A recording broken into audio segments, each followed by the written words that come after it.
Clerk Darlene Semino to begin the YouTube video. Is it streaming? Are we streaming? Okay.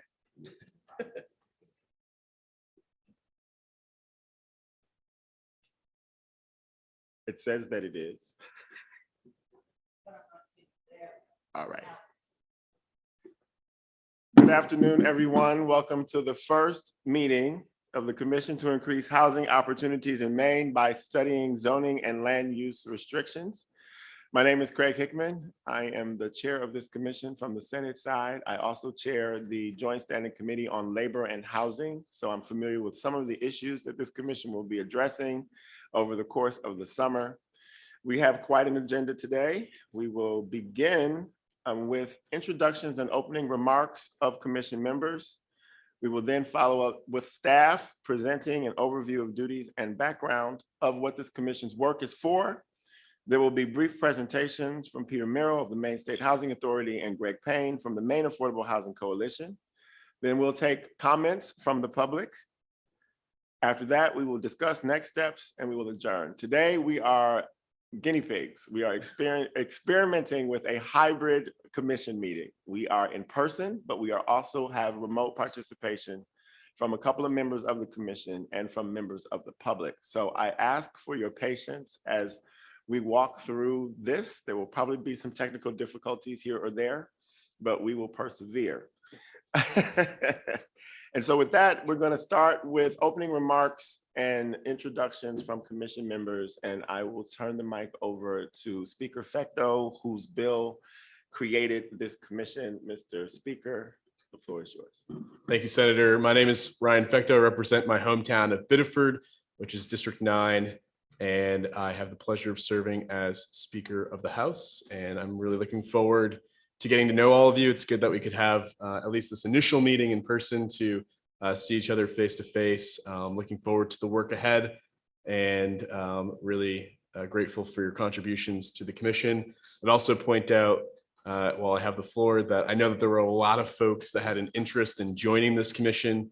We only had, I think, 15 slots in total, but I appreciate the enthusiasm and interest from folks across the state to be a part of this work. And I know that there will be contributions from the public and members of organizations across the state who will likely be presenting to us or contributing in other ways throughout this process. And I'm really grateful for the contributions that they will make. Ultimately, I think it will result in a really good product and will help us in determining how we can best move forward with this work. So just wanted to make that point. Appreciate everyone's contributions and the work ahead. So thank you. Thank you, Mr. Speaker. Now we'll hear from Senator Pugliat, who is joining us remotely. Senator, please unmute yourself, sir. Thank you. You usually don't say that to me, Senator, so it's good. It is a pleasure to be joining you remotely from the great city of Chattanooga, Tennessee. Thank you for the staff for putting together this opportunity to have a hybrid meeting. I am thrilled to be participating on this commission as a longtime real estate agent and wannabe real estate developer. This is right up my alley, but more importantly, to the thousands of Maine people who do not have access to affordable housing options, I think our work is critical. So I will probably be shutting off my screen so you don't have to stare at these beautiful drapes in the recently renovated Marriott Hotel. But I'm thrilled to be joining you, and thank you for all your time that you have committed to this very important work. Thank you, Senator. We'll now hear from Representative Arata. Thank you. My name is Amy Arata. Welcome to my committee room. It's good to be home. And so I started life as a, started my education is in molecular genetics. And I am so grateful that we have this wonderful vaccine that allows us all to meet together. As part of growing up, I decided I needed to have a financial plan. And using my analytical skills I developed as a geneticist, I decided that real estate investment was going to be a good way to meet my financial goals. And what a wonderful thing it's been. And I'm so excited that we can meet here, and perhaps my hope is come up with free market solutions to allow other people to have the success that I've had in meeting financial goals and provide decent, high quality, affordable housing, which is what I've been doing for 14 years. I do not participate in a low income housing program very much. Sometimes I have a few Section 8 tenants, but I can tell you that the rents I charge are not the same as the rent, or much lower. They're much lower than the rents that I've seen on these lists that we've received. So I'm kind of curious to see where those numbers come from, but I hope that my experience can help us in this endeavor. And I'm really excited to be a part of it. Thank you. Thank you, Representative. We will now go to one of our remote participants on the panel. That would be Commissioner Anthony Jackson.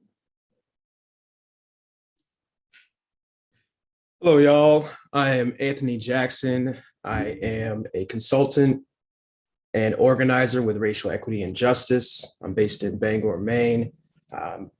Very appreciative of this opportunity to be here and discuss something that I've seen a lot as a hurdle for a lot of people, and making sure that we really focus on people who are most affected in this crisis. I also am the Cobra Program Director of Peace and Justice Center, and am a supporter and member of the Greater Bangor Housing Coalition. And the reason I bring up that we focus on people who are most affected is because there's a very long and, to be blunt, racist history to do with zoning. And it's important to recognize the implication that has as far as the generational wealth and accumulation of wealth, and how it disproportionately affects people who are impacted by those systems. So I am happy to be here and to find some solutions that will aid everyone in an equitable way. Thank you. Thank you, Mr. Jackson. Now I'm gonna go to my left and start with Commissioner John Napolitano.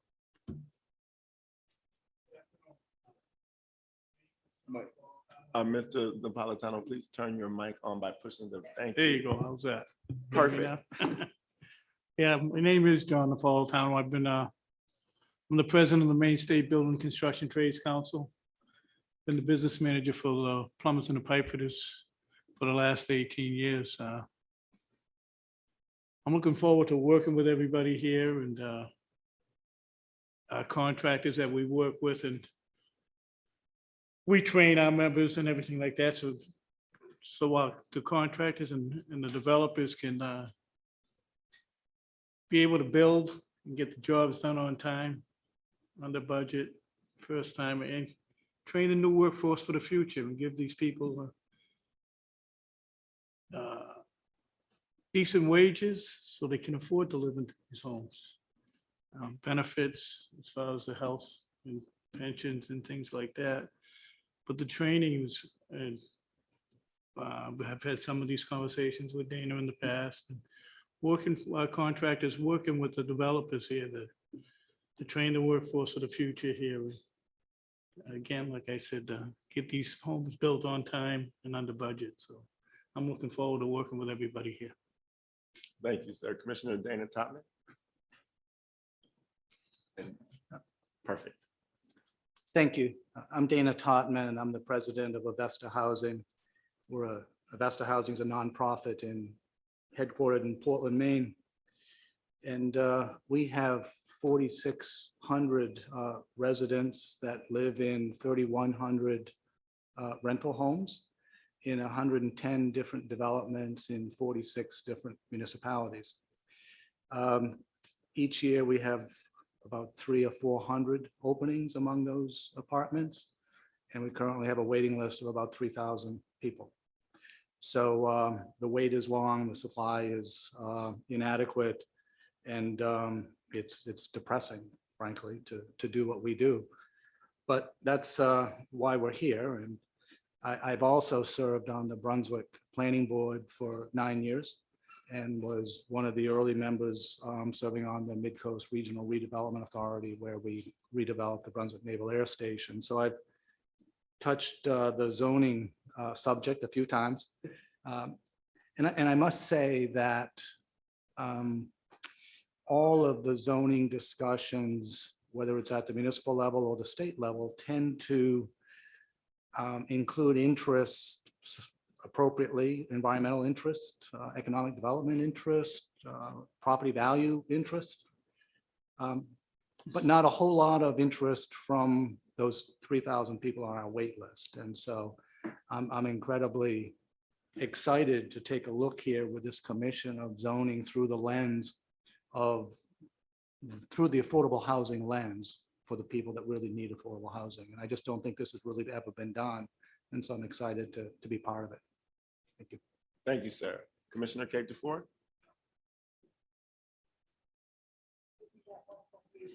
We can't get the mic on. Yay me.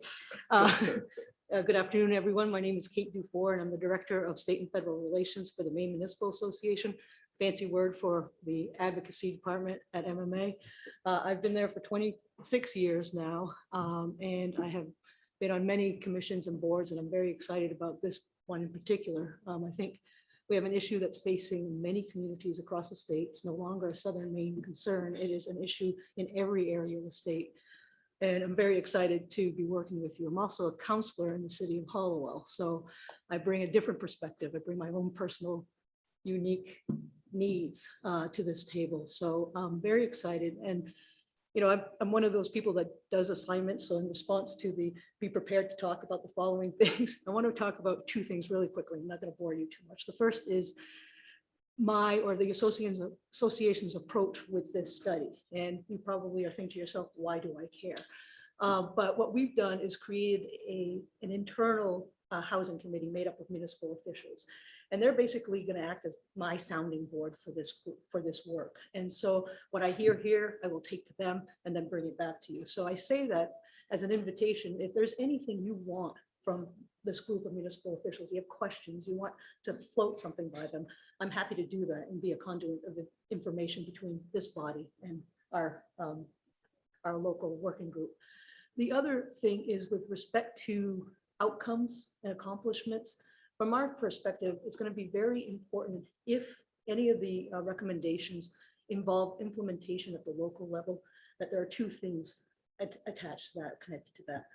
The first is options, opportunity to make whatever recommendation fit your unique community. I mean, we are strong home rule authority, we're strong local control, and to the extent that there's flexibility, there are more than one way to do something in a community. That would be very beneficial to us. And the other is resources. You know, to the extent that we are implementing these new programs or whatever they might be, changes in zoning, that we have access to resources. We can't do everything for everyone on the same penny that we receive. So, you know, expertise, technical expertise, somebody to help us explain to a citizen street who may be very upset by changes, why we're doing this, how we're going to do it, and how it's going to impact you. So those are our two asks. And again, if ever you want something from our sounding board, please don't hesitate to ask. Thank you, Commissioner Cheryl Gulick. And if I have mispronounced your name, I apologize. Hi, my name is Cheryl Gulick, and I want to let everybody here know I am severely hearing impaired, legally deaf, if there was a definition for it. I read lips very well. I have a captioning service in front of me that's working quite well thus far. So if I have to ask you to repeat or something, please, you know, just be a little patient with me with that. So a little about me is I grew up in Brunswick and I now live in Harpswell.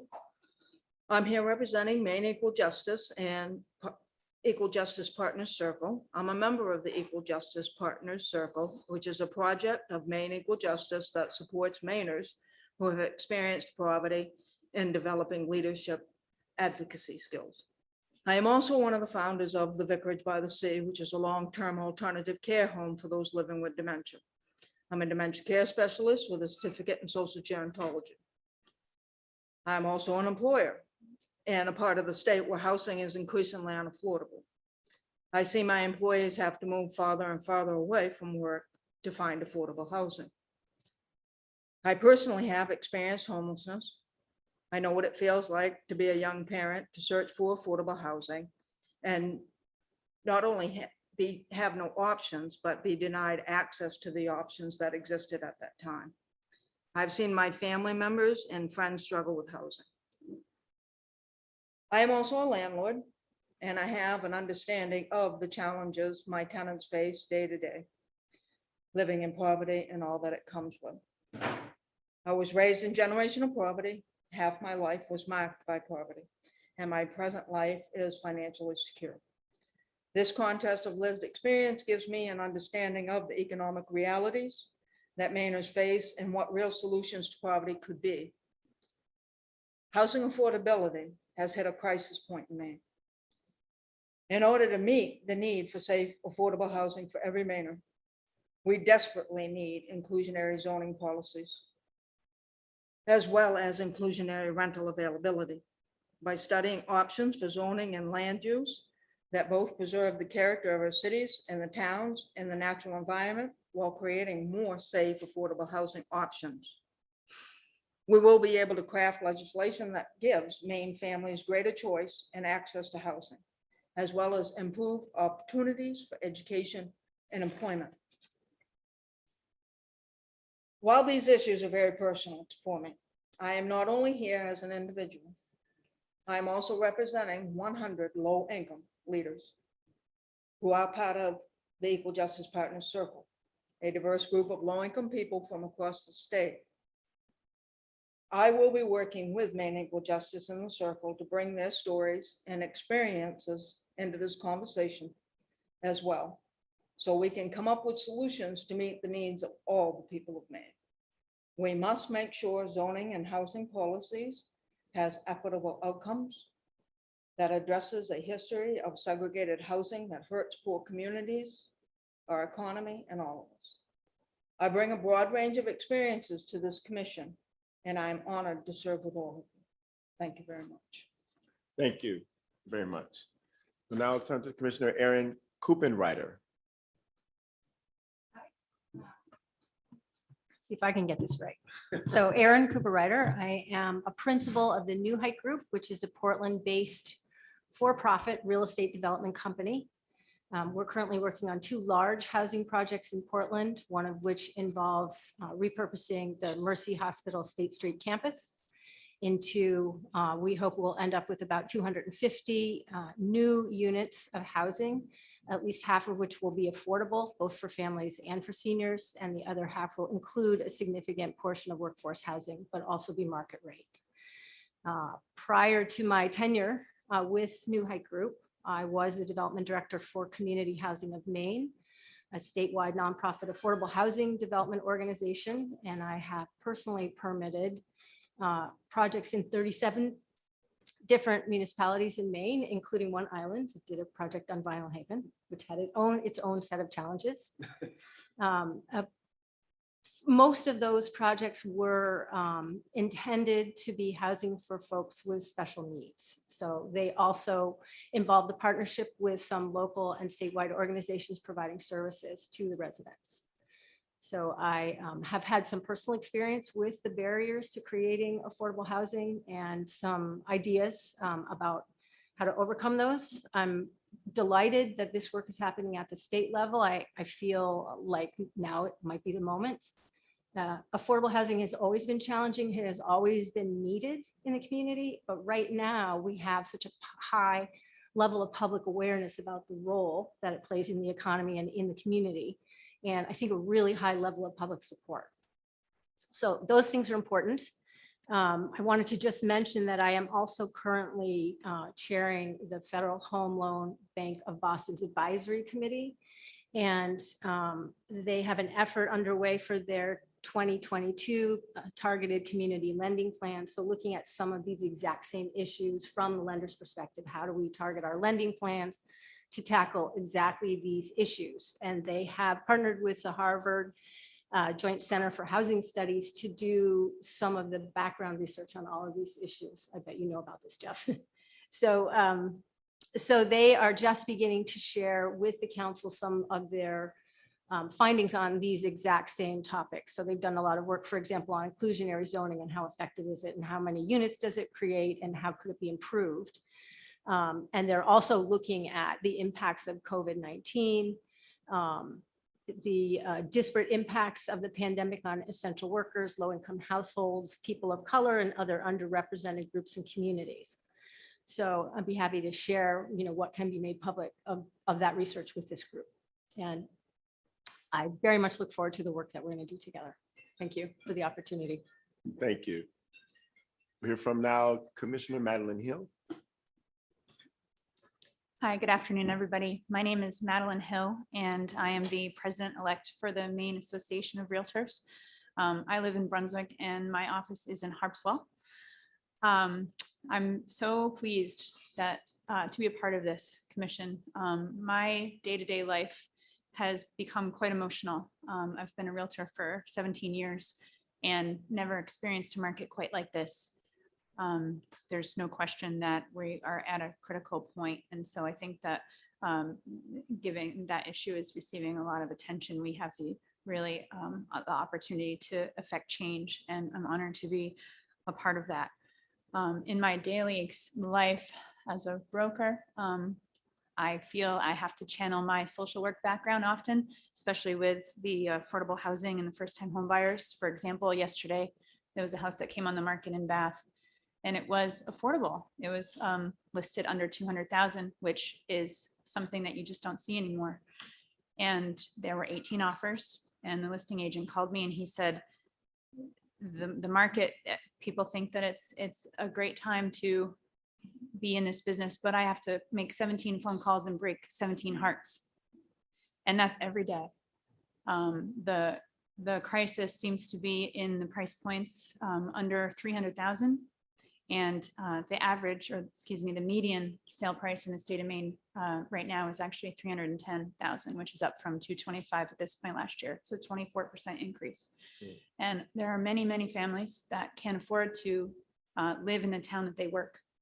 And it's the income growth has failed to keep up with the pace of the increased home prices. It's fueled by low inventory.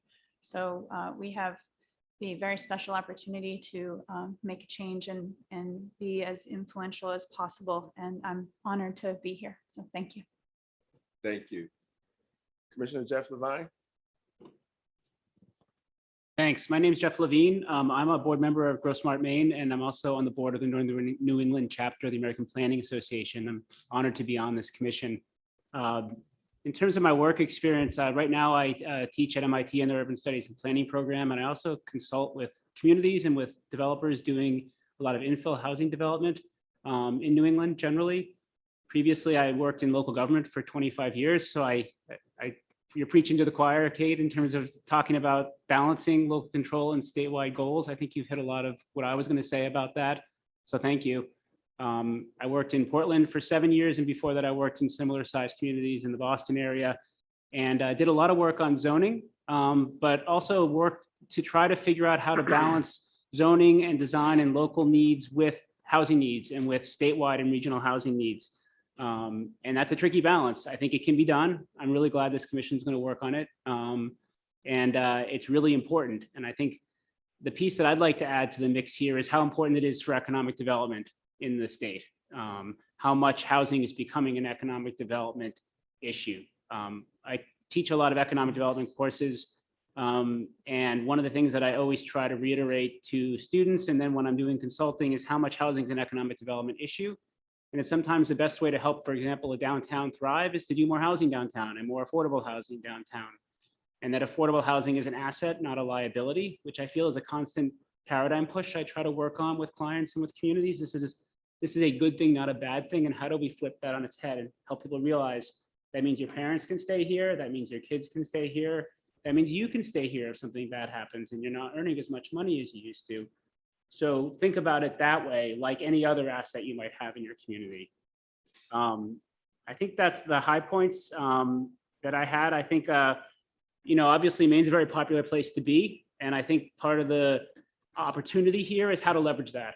So tools like inclusionary zoning are designed to do that. How do we do that better? Like Aaron said, because it's not perfect. how do we leverage all that interest in this great state and get some things that we need to get done, as well as welcoming new people to the community. So thanks. Thank you. Commissioner Hannah Pinkery. Great.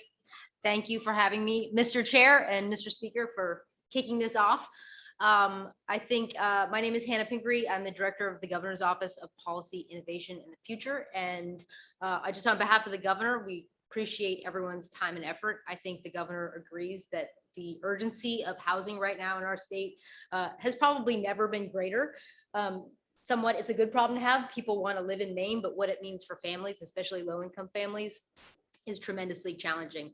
I have a pile of studies on my desk, all that have come out in the last 2 years that have highlighted housing as sort of one of the crucial infrastructure elements of our economy, people's lives, that is not going that well. So the governor's 10-year economic plan highlighted housing as a crucial infrastructure element of our economy.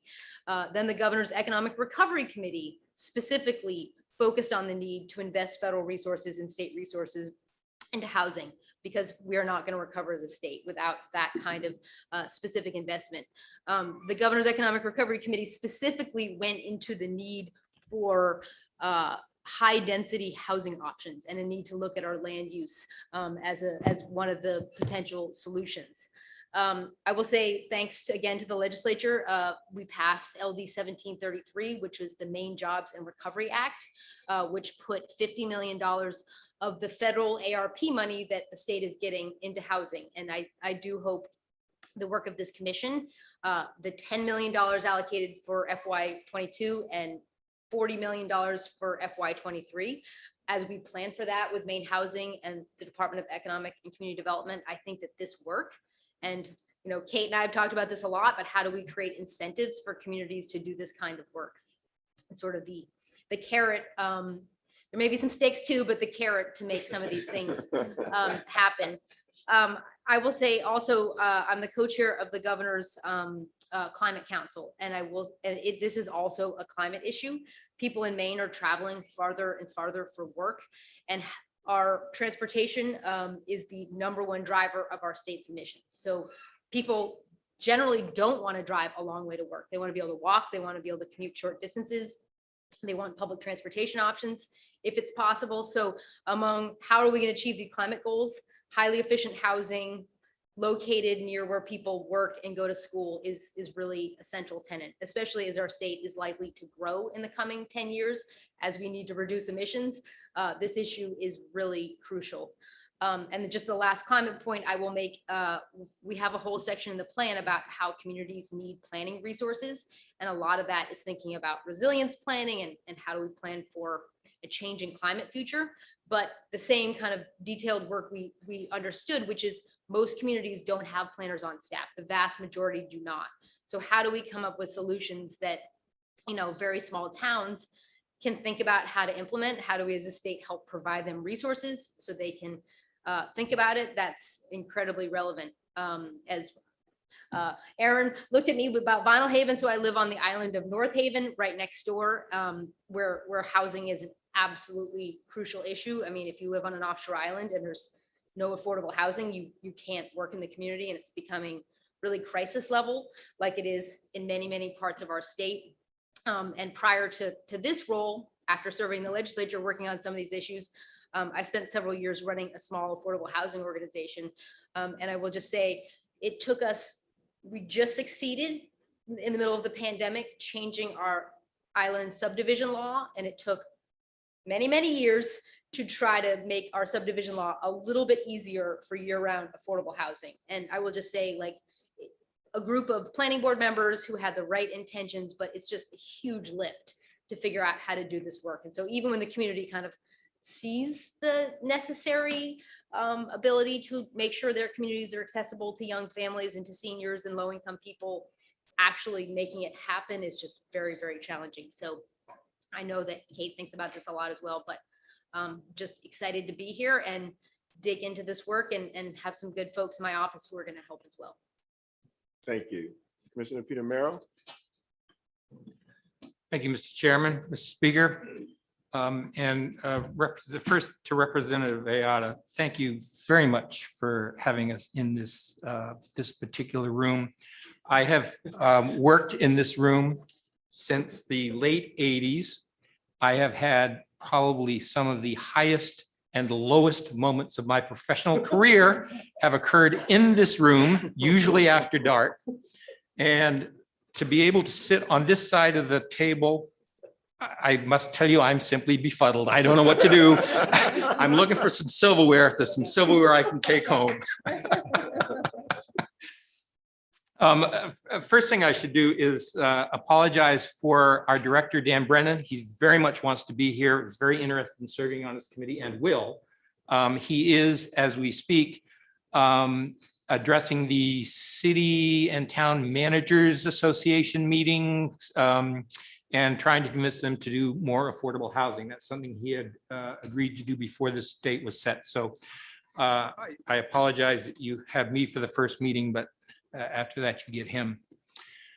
One of the things that people, certainly Dana's heard before, but the people in the affordable housing world say is nobody ever grows up and says, I want to get into affordable housing. Nobody goes to school to address affordable housing. But in fact, in the 1970s, the late 1970s was the first time I was recruited to work in affordable housing.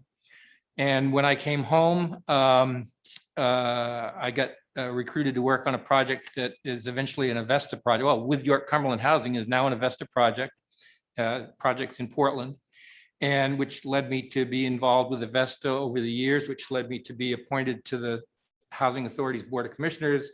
And eventually Dana actually recruited me to join the staff. So I have actually spent pretty much my entire adult life working in housing, either professionally or in a volunteer basis. And over the years, and affordable housing, and over the years, the problems of affordable housing have ebbed and flowed. They've always been there. I don't know that it's ever been quite as bad in general as it is today, as it seems to be today. And I try not to, I am not prone to exaggerate because I don't like it when other people do that, but it really is not very good at all.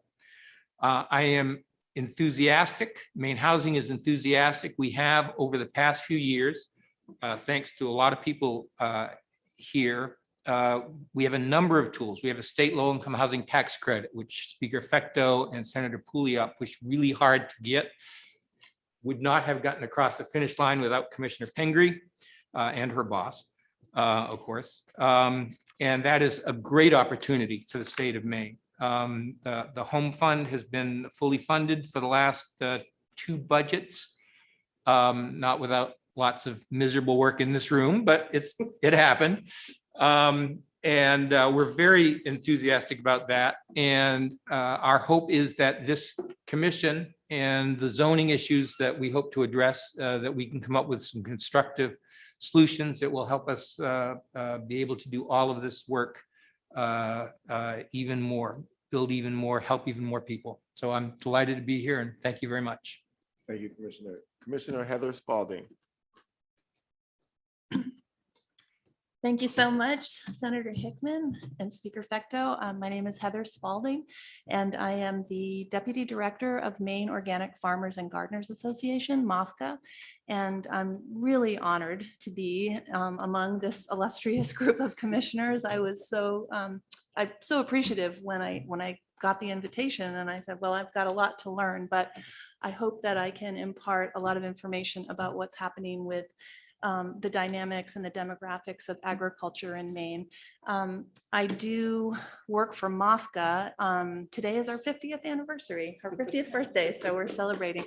But I also participate in the Agricultural Council of Maine. And so I'm not just, I work for MOFGA, but I very much collaborate with different stakeholders in the agricultural community from all different management practices and commodities. And so I feel like I'm going to have a lot of good feedback from my colleagues and people I work with on a regular basis.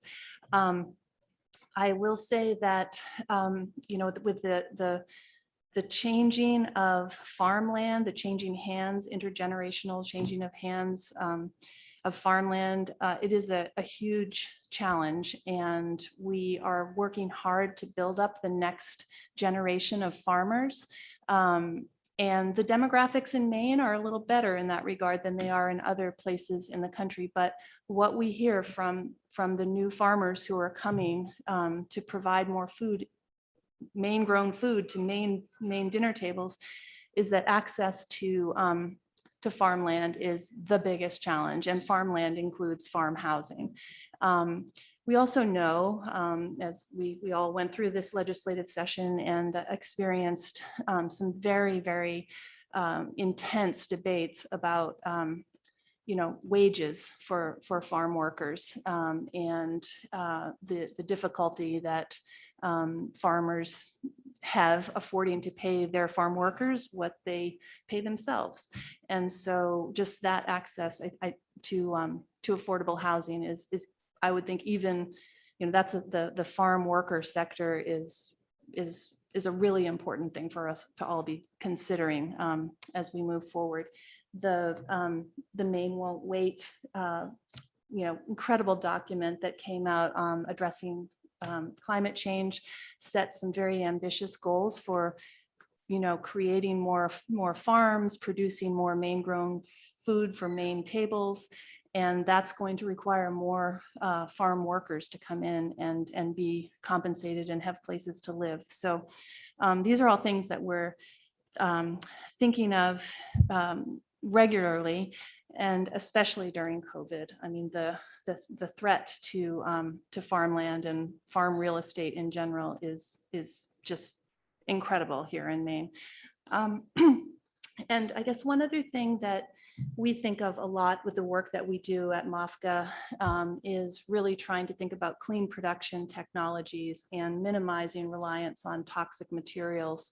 And there are a lot of toxic materials that go into housing. So I just would love to have that be something that we could think about as we're creating new dwellings for low-income communities and marginalized communities, that we're thinking about what are the materials that we're prioritizing and that they're not bearing the brunt of inexpensive toxic materials. But I'm really appreciate being here and look forward to learning a lot from all of you. Thank you. Wow. This is quite a group of commissioners. I am absolutely honored to be in this role. I will listen more than speak because I'm no expert on any of this. I am a farmer, as some of you know, so that's a great segue from what Commissioner Spalding has just talked about. It is absolutely crucial that the farm workers who come here seasonally, but who are coming also to remain here, have affordable places to live that are not terrible to live in. I think that a right to food and a right to housing and a right to healthcare are all fundamental human rights. What little experience I have in housing goes back to college, and my senior thesis was actually on affordable housing and community development in the Boston South End in the face of the gentrification that took over that neighborhood in the 70s and the 80s. And so in some sense, history repeats itself in my life and in our housing crisis. The pandemic has obviously exposed many chasms of our society, of our economy, and the disparate negative impacts on communities of color and low-income communities across the state and the country. It is absolutely time, therefore, that we renegotiate some of our social contracts, and housing is so vital. Every week, a constituent reaches out who's about to be pushed out of their house, of their apartment, of where they live, and they are struggling and anxious to find a place where they can afford that is still nearby where they work or where their parents live or where their children go to school. And so this commission will give us an opportunity to put all of our hats together, try to come up with ways that will absolutely respect local control and home rule, which I am a big fan of. If anyone knows me, you know that. And so carrots are going to be much more important than sticks, Commissioner Pinkery. But I do believe that the state does have to lead. And so we will come together and try to find that perfect balance so that we can solve this crisis before it gets completely out of control. I don't want to overstate that either, but I do think for some folks, it already feels like it's gone too far and it's hopeless. And so we must always remember that housing is a human right, and we are here to try to solve the crisis that is before us. Before we move on to the overview of our duties and introduce our staff, I just wanted to see if commissioners quickly had any questions of one another based upon our introductions. Seeing none. With that, we will introduce our commission staff from the Office of Policy and Legal Analysis. Hillary Risler is with us today, as well as Sam Frower. So Hillary, the floor is yours. Good afternoon. Thank you for that introduction. My name is Hillary Risler, and I am joined by Sam Frower. And we are both legislative analysts with the Office of Policy and Legal Analysis, otherwise known as OPLA.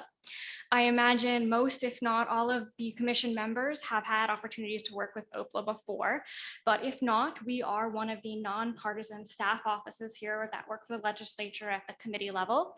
Normally during session, we are staffing the joint standing committees, but during the interim, we do also provide staffing for the legislatively established task forces and commission work like you are about to embark on. Before I go any further, as you heard, we are trying this somewhat new hybrid format to allow some remote participation while we are here in the meeting today. One of the issues we have discovered that we have not worked out a solution for yet is that the camera that is pointing at you commission members, who are the most important people in the room, is pointing at the back of my head. So I do apologize to those who are joining us remotely via Zoom and those who are watching on YouTube that you are in fact looking at the back of my head. And certainly we will work on a slightly better setup if we continue in this format going forward. So I do beg your indulgence. Exactly. So I'm just going to very quickly go over a couple of logistical matters for the commission members as well as for the public who are listening in, and then dive in a little bit on what the legislature has tasked you to do and the time frame that the legislature has tasked you to complete your work. Because we are in this hybrid format, we are really going to try to make sure that any of the materials that we provide to you here in person are also going to be posted online on the commission's website.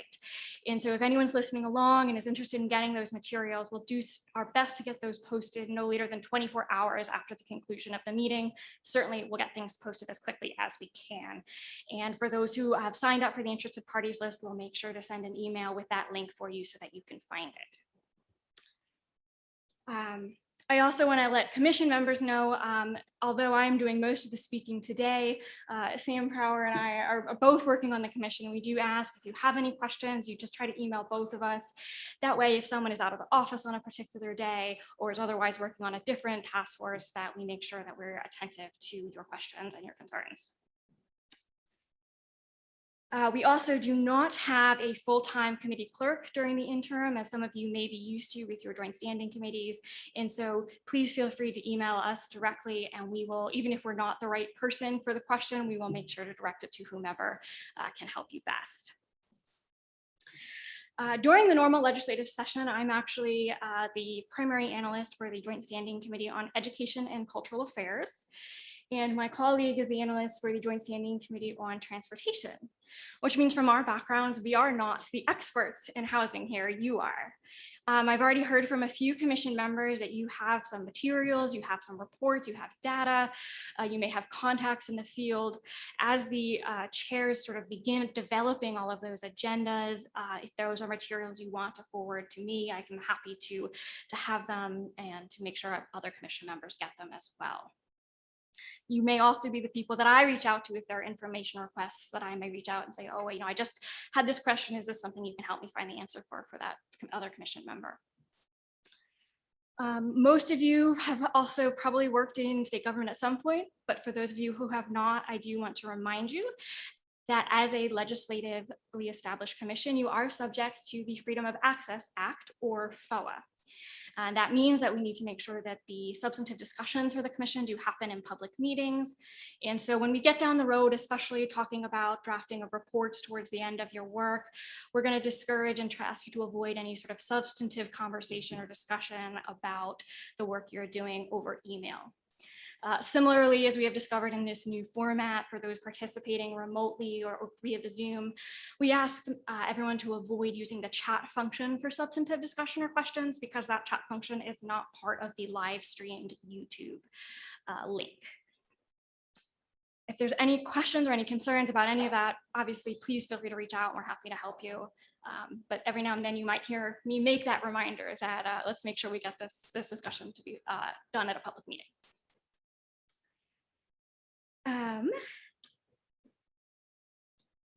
So during the course of this commission, as I said, we will be helping the chairs to develop agendas and to set the meeting dates. And so as we move forward with that, if you have questions or there's someone you would like to, or you think you have information that's pertinent, we really encourage you to reach out directly to the chairs. But if you email us, we're happy to forward that along to the chairs as well, so that they know that there's something that you think you might be able to provide. With that, I included in these little packets for you just a list of all the commission members, so and where you are representing. So if you're wondering if you have a question for someone, you know who they are. I'm also going to circulate during this meeting an internal list of committee members that actually has addresses and phone numbers. I'm just going to ask you to check and make sure that those are correct, especially when we get to the end. We like to make sure everybody gets a hard copy of the report. And so we want to make sure we have the right place to get a hold of you. Before I move into what you have actually been tasked and charged with, if there are any questions or if the chairs would like me to mention anything else, I'm happy to. Thank you, Ms. Whistler. Are there any questions so far from the commissioners for Ms. Whistler? Seeing none, please proceed. All right, thank you very much. All right, so I'm going to flip to the white the last 2 pages in the little packet that's in front of you. And as I did mention, we'll make sure that all these materials are posted online. As you know, you have been appointed to the Commission to Increase Housing Opportunities in Maine by Studying Zoning and Land Use Restrictions. This came out of a bill, LD 609, which was sponsored by Speaker Fecto during the last legislative session. And it was emergency finally passed, which means that we are able to start our work now and get moving on this quickly. The Commission has 5 main duties for which you are authorized to meet 6 times. Those duties are, first, to review data on housing shortages in the state for low-income and middle-income households, to review state laws that affect the local regulation of housing, to review efforts in other states and municipalities to address housing shortages through changes to zoning and land use restrictions, to consider measures that would encourage increased housing options in the state, including but not limited to municipal incentives, state mandates, eliminating or limiting single-family only zones, and allowing greater housing density near transit, jobs, schools, or neighborhood centers, and to review and consider the historical role of race and racism in zoning policies, and the best measures to ensure that state and municipal zoning laws do not serve as barriers to racial equality. This commission is charged to report back to the legislature and to the Joint Standing Committee on Labor and Housing in particular, no later than November 3rd of this year. And while on a hot day like today, that might seem like it's really far away, I assure you it will come up much quicker than you think. That report is meant to include your findings and your recommendations, as well as any suggested legislation. We will work with you to help develop those recommendations and to draft that report for submission to the legislature. And so although that seems like it might be far away, we do encourage you, as you engage in your duties and as you engage in discussions, that you're always keeping in the back of your mind, what is it that you ultimately want to report back to the legislature? You are certainly welcome. We will be taking notes through all the discussions you have, and we'll be trying to make sure that we note down when something sounds like it's coming towards a recommendation so that we can remind you down the road. If you talked about this in your third meeting, is this something you want to talk about further or include? The report also may include suggested legislation. And so as you start to develop recommendations, should any of those recommendations include, for example, repealing or amending or enacting a new law for the state of Maine, that's something that we can help draft to include in your report should you desire to do so. I think that is about all I have for you at this time. I definitely encourage everyone to reach out. As I said, you are the experts here.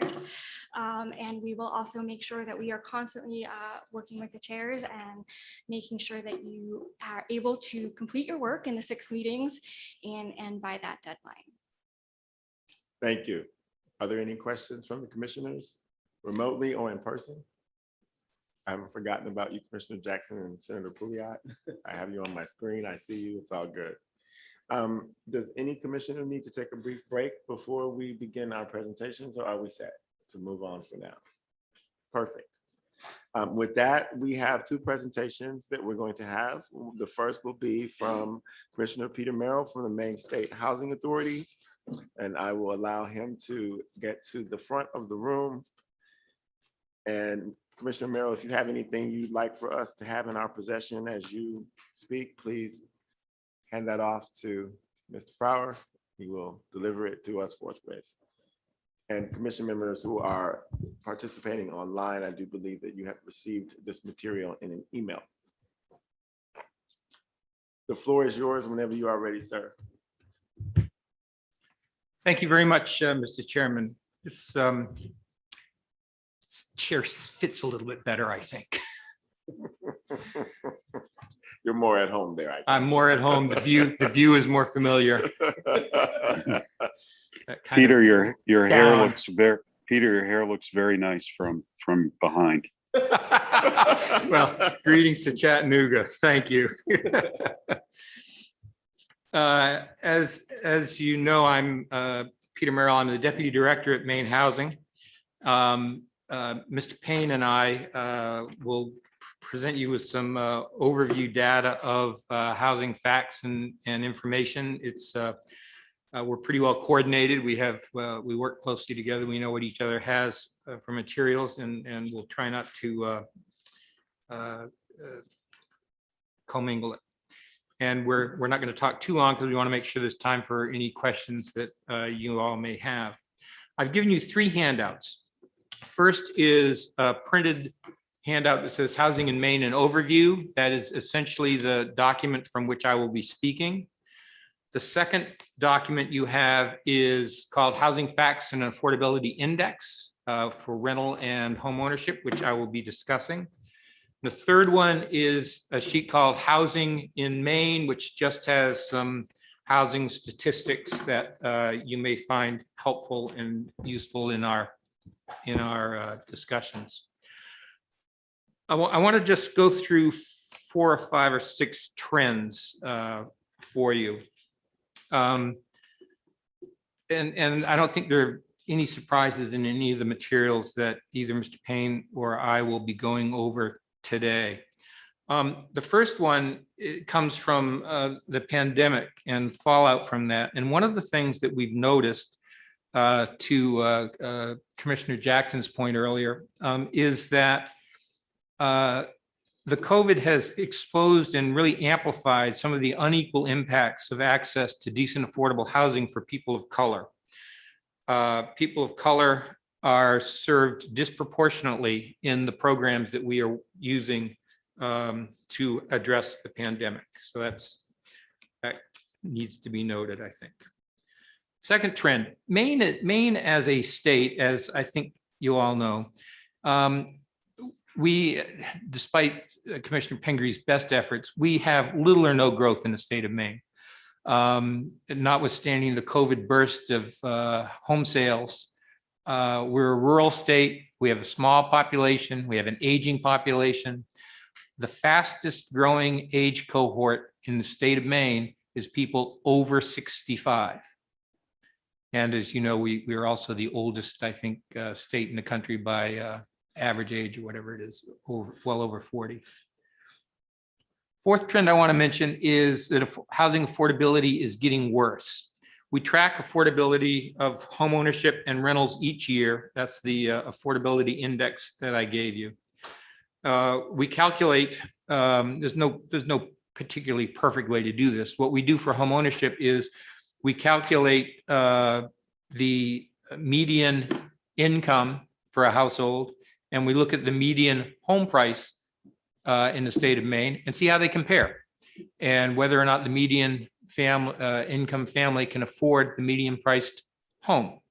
And as I said, it's not perfect, but over time you see trends, and that's as important as anything else. What you'll see on the first page of the home ownership fact, you can see going back to year 2016, when you look at the index, anything over 1 is affordable, anything under 1 is not affordable. And so you can see in the year 2016, the index was at 0.97. In the year 2020, it's 0.91. And as you look across the page, you can see the home price, the median income, what the median income would need to be, and so forth. And you can see for the counties, there are 6 counties where housing is affordable. All of them in the 2nd district, if you assume that Kennebec County is quickly becoming more of a 2nd district than 1st district county. But you can see the data for each of them as you look down there. We also calculate it on the 2nd page. You will see we calculate it for rentals.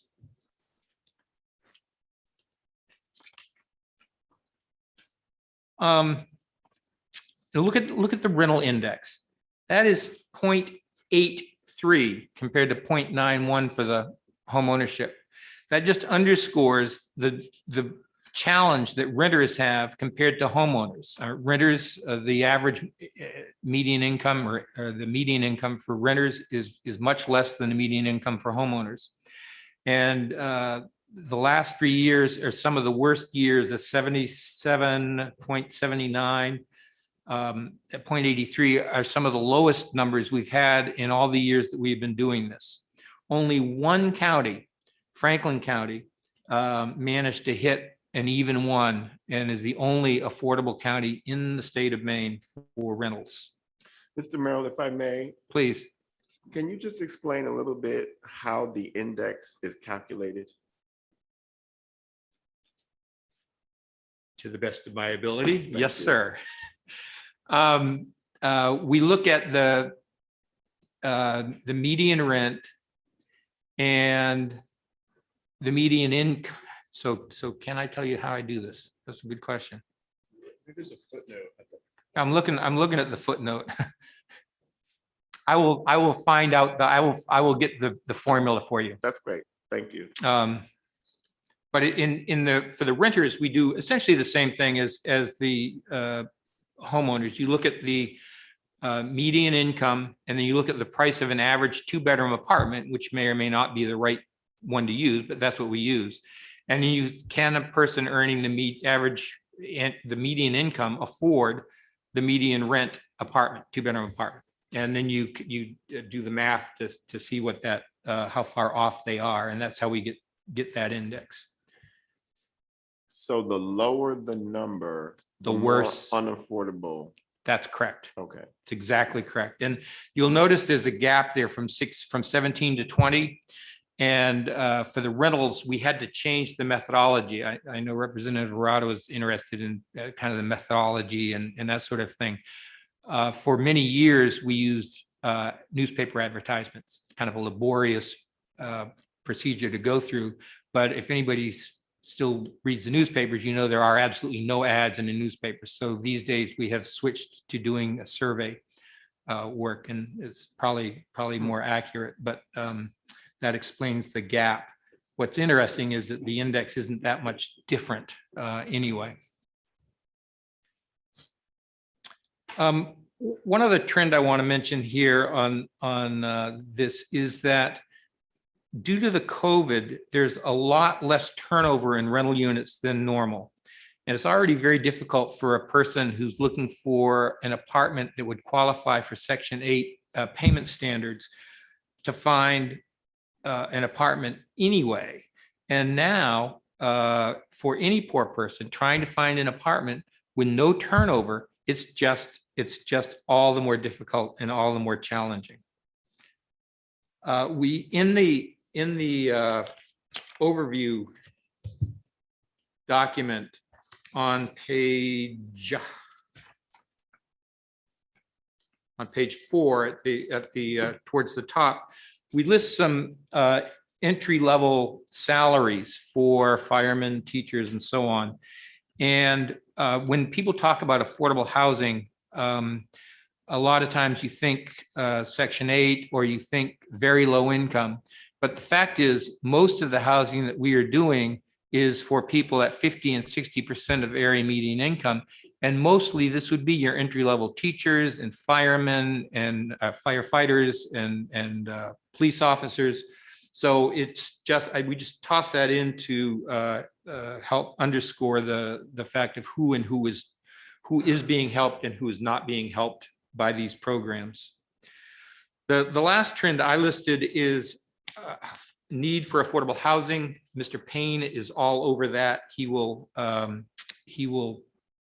cover that. He's got some great data for us on that. The last thing I want to leave you with is Commissioner Levine did a study for the Greater Portland Council of Governments on land use regulations and multifamily housing. And I want to read you two key numbers out of that report. And I'm sure he can, the reason he's on this committee, because he's better than the rest of us at this stuff. But multifamily housing this is Greater Portland. Multifamily housing is permitted with few limiting factors on just 5% of the land area in the metropolitan region communities that were in his study. Second number for you, multifamily housing is permitted with significant but surmountable limiting factors on just over 10% of the area in those communities. That means in the metropolitan area, the biggest metropolitan area in the entire state of Maine, no more than 15% of the land is available for multifamily housing. And that, commissioners, is our challenge in this commission. And I wish us well, because we need to do good work. Thank you. Thank you, Mr. Merrill. Commissioner Merrill, are there any questions? Commissioner Pinkery? Just a quick question point. I actually, I'm not disagreeing with you about whether the state is growing or not, because we really don't know yet, but we know from realtors and what we've all observed is that there is a change. There's a lot of homes being sold in Maine, and we're all probably eagerly bracing for the data when it really comes out. But I just want to point out that Madeline said that the average median home price is now up to $310,000 in the state of Maine. So you look at the 2020 data, and I just think it's going to be a pretty striking difference. I mean, you don't really have to comment on that, but I'm just sort of looking at the affordability of home ownership, and obviously what we're going to see from 2020 to 2021 is going to be probably a pretty significant change in many of our counties, just given what we're hearing and seeing from real estate data. So in my notes, which I did not read word for word, it says, we worry a lot about where it will be next year based on the dramatic price increases we are seeing. But we've also looked at that a little bit. How much of that is new people coming into Maine, which anecdotally we hear about. So the population may be changing, and I'm not sure how many people, as you say, are being chased out at the same time. But when we looked at the realtor data, there just aren't that many more houses, which I think is why we're seeing the dramatic increase in the prices. But that's an excellent point. Representative Arada has a question. Thank you, Mr. Chair. Just two quick questions. when you talk about multifamily housing being permitted, are you talking about 5 units or more as defined by most lenders, or 2 units plus? I defer to Mr. Levine. Thanks. So the methodology looked at anything over 1 unit, so two units or more. Do ADUs count? Yes, but again, part of the measurement was not, is it allowed on paper or not, but how many practical obstacles are there, such as extensive site plan review or design requirements, setback requirements, parking requirements, things like that. Okay, thank you. My second question, regarding rent, when I got into the business in 2007, I could get $650 a month for a 2-bedroom with heat included.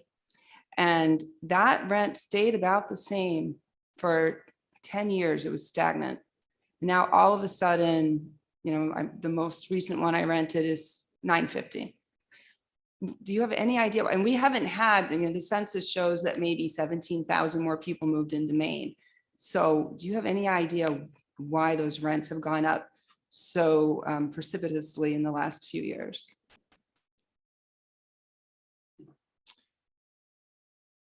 Not a good answer. I think, it's supply and demand.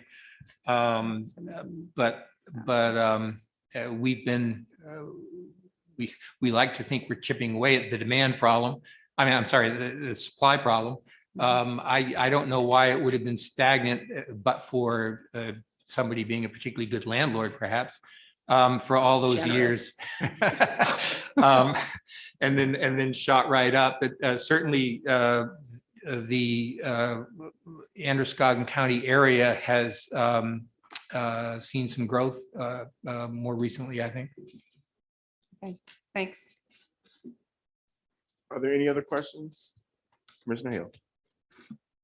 Thank you. I just wanted to let the commissioners know that I brought with me some data, and I'll circulate it through our email. The sold statistics from 2020 and as compared to year to date for 2021. And that includes both median sale prices and number of units sold. So I think that will be helpful data for our discussion. And it's very simple, and it breaks it down by county. And just another comment, in my area, I do a lot of representation for investment properties, multi-families in Bath, which, as you know, Bath Iron Works, one of the largest employers of the state. So we're seeing a lot of extreme cases of people who work far away, who need to go to work and can't afford an apartment in that area anymore. So they're making extensive commutes. They're packing into these apartments. They're living in inadequate housing. And so to the demand and supply point, just personally, I've sold 5 multi-unit buildings in the last 3 months in Bath alone. And they range from 3-unit buildings to 5-unit buildings. And in every case that where the lease was available, the rent has been significantly increased and the tenants are paying it. And it's really putting a big financial strain on these tenants who are trying to make ends meet. So to answer that, it's simply a lack of multi-units and a lack of people who an increase in people who are choosing to sell to take advantage of the market, and then those new landlords just really increasing the rent significantly, and it's quite burdensome. Thank you. Thank you. Commissioner Tubman.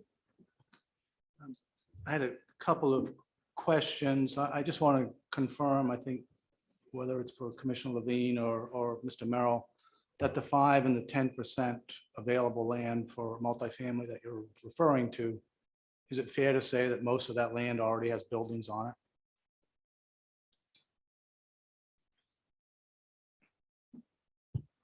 Thanks. So yes, the analysis didn't really look extensively as to whether there was already housing on that land. And just to clarify, the 10% includes the 5%. So it's a total of 10%. But yes, we didn't screen for whether there's actually buildings on the land. The only exception was for contract zones or specific exceptions to base zoning. If there was already housing on it, clearly, we didn't really count the contract zone because it had already been built on. And my other, I guess, is a comment as much as a question, unless Mr. Merrill has more data in his back pocket there, but a couple of these numbers sort of strike me. The average household size is shrinking. Shrinking. And so clearly it takes more houses to house the same population, I think is the takeaway there.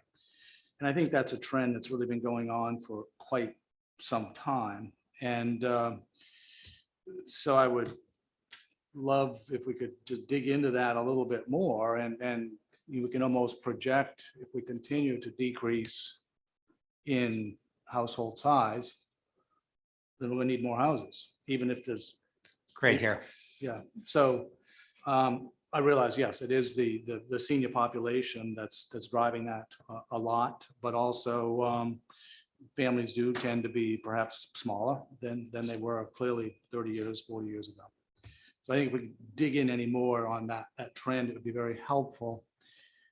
But the number here that I look at, I can't find it now, but it's, I think you said it's 750,000 housing units in the state. Right. And it strikes me how little we really know about those housing units. Where are they? How many are mobile homes? How many are in disrepair? How many are rented even or owned to some degree? I'm talking about single family homes that are increasingly being rented. And that's just, I think, a piece. And I realize there's not good data available, although there's new census data coming out very soon. The more we know about that 750,000 housing units, if they're all in northern Maine, but the population is growing in southern Maine, that's not going to help us necessarily. So I think if we could just dig a little bit deeper to find out more about our housing stock. We got an awful lot of data about our population and our households and what they make and what they can afford, but we don't, and we don't have good data about the housing stock. And I guess if there's any way we could dig up any more, I think that's particularly helpful to our charge here, which is all about, I think, supply. And the more we know about our existing supply, the better I think we can deliberate going forward. Thank you, Commissioner. Is there any mechanism for that? We can we can certainly dig into that. We've dug into it some occasionally as issues present themselves. For instance, manufactured housing comes to mind. I looked at that data not too long ago. So I will see what we can find out for breakdown on that. I'm sure we should be able to get some. And to your point about the smaller households, it is a trend that I had meant to mention. And it is not just, it is in large part, of course, because the people over 65, that growing cohort. But it's also people, as you know, people living in smaller units. A lot of people buying their first home are not, couples. It's a single person. Commissioner Pinkery? Just one more data question following up on Dana's. When you're looking, and maybe you know this off the top of your head, obviously the vacation Airbnb units have been an issue in some communities. And I'm just wondering if we have any data on how much that impacted the trend, is impacting the trend. I know some towns have taken some action, but might be good to even understand. Maybe Kate has some sense of how many communities have ordinances along those lines as well. Yeah, we'll look into that too. Commissioner Coopenrider. I was just going to add on the demographics that in addition to what Dana's already mentioned and what Peter Merrill has mentioned, we also have a trend, not just in Maine, but everywhere in the US, of folks waiting longer to get married and waiting longer to have families. So living alone longer is also impacting the size of our households. Commissioner Jackson?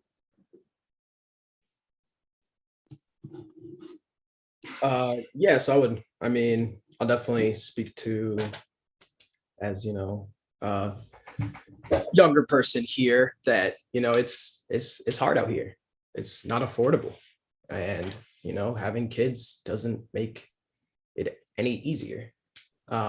So I would just from personal experience and from people that I know it doesn't make sense to have a larger family right now. It's not affordable. We can't afford housing. Job opportunities are not paying as much and not growing as much as expenses are. So it's a logical decision to not have a bigger family. And I don't know if since I am virtual, if there is a breakdown that I'm not seeing it, but I'm not seeing any demographics on. I know we touched on that disproportionately affecting people by race and whatnot, but I'm not seeing any breakdown here. So I don't know if it's in there somewhere and I just didn't have it, but I would definitely like to see that broken down. The data I was referring to on that was pandemic data. If people of color are in the 4 to 5% range in population, the people being served in our rent relief programs and our hotels and so on is more like 15 in the 15% range. I can get that for you. Okay, and so there's not anything like I'm looking at, this chart on the extremely low income renter households for disabled folks. There's not anything that breaks that down by race or nothing in the material I presented. I can certainly look and see if we can do that. I think that'd be very, very important for us to have. Thank you. Commissioner Spalding. Thank you. I was noting that in the housing preference where you also talk about the reopening of offices since the beginning of the pandemic is driving more need for housing for people to have access to that. And I wondered,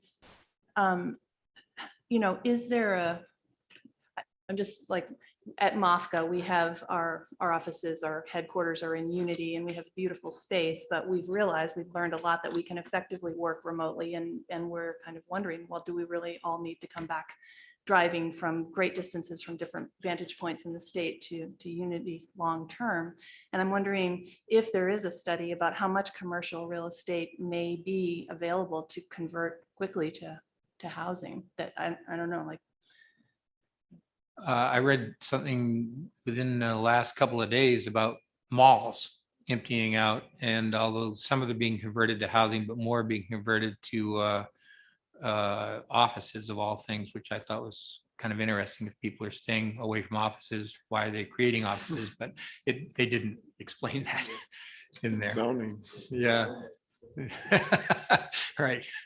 Zoning. Are there any other questions for Commissioner Merrill? Commissioner Golick. You mentioned Section 8 housing and stuff earlier in the rise of the need. Can you, how long is your average wait list to get a affordable housing voucher in the state? And Mr. Payne will speak to this. Maybe we should have done this jointly and then done the questions, but he has data on this. The statewide 3, 5, 6 years. I mean, there are pockets, there are places, a local housing authority in, I don't know, Ellsworth or Presque Isle might be shorter. But if you're in generally the average is we say at least 5 years. Okay, just to clarify, you said 5 to 6 years, correct? Do we have statistics on how many of those people lose their vouchers after 5 or 6 years because they cannot secure affordable housing in the time frame that they're given?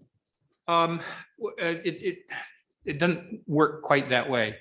When the waiting list that Mr. Payne will talk about, we have a statewide combined waiting list for all Section 8 programs, whether it's Portland, Westbrook, Maine State, or whatever. When I sign up for that, I'm not I don't get qualified. Nobody goes and does an analysis whether I'm technically qualified for that. So we have a list of 25,000 people. It is only when your name gets to the top that you are invited in and you do a full application and then determined whether or not you qualify.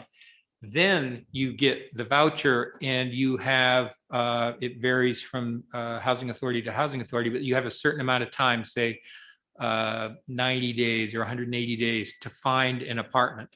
And then if you can't, you either turn it back in or you ask for an extension and off you go. It is a miserable situation. Okay. So there are actually, am I correct? There are people that can search for 90 days after waiting for the vouchers for 5 or 6 years and then lose that voucher and have to start all over. That's correct. Thank you. Well, when you say start over, either they're able to find, yes, they're able to find something or they're not. Could, oh, well, just one last question. If housing vouchers and Section 8 vouchers are not mandatory in the state of Maine for people to, landlords to accept. Correct.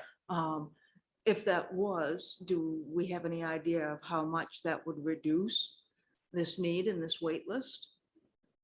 I could speculate a little bit. I think the thing that jumps out to me first is that it is the bigger problem, I think, is not landlords. The bigger problem is the amount of the rent.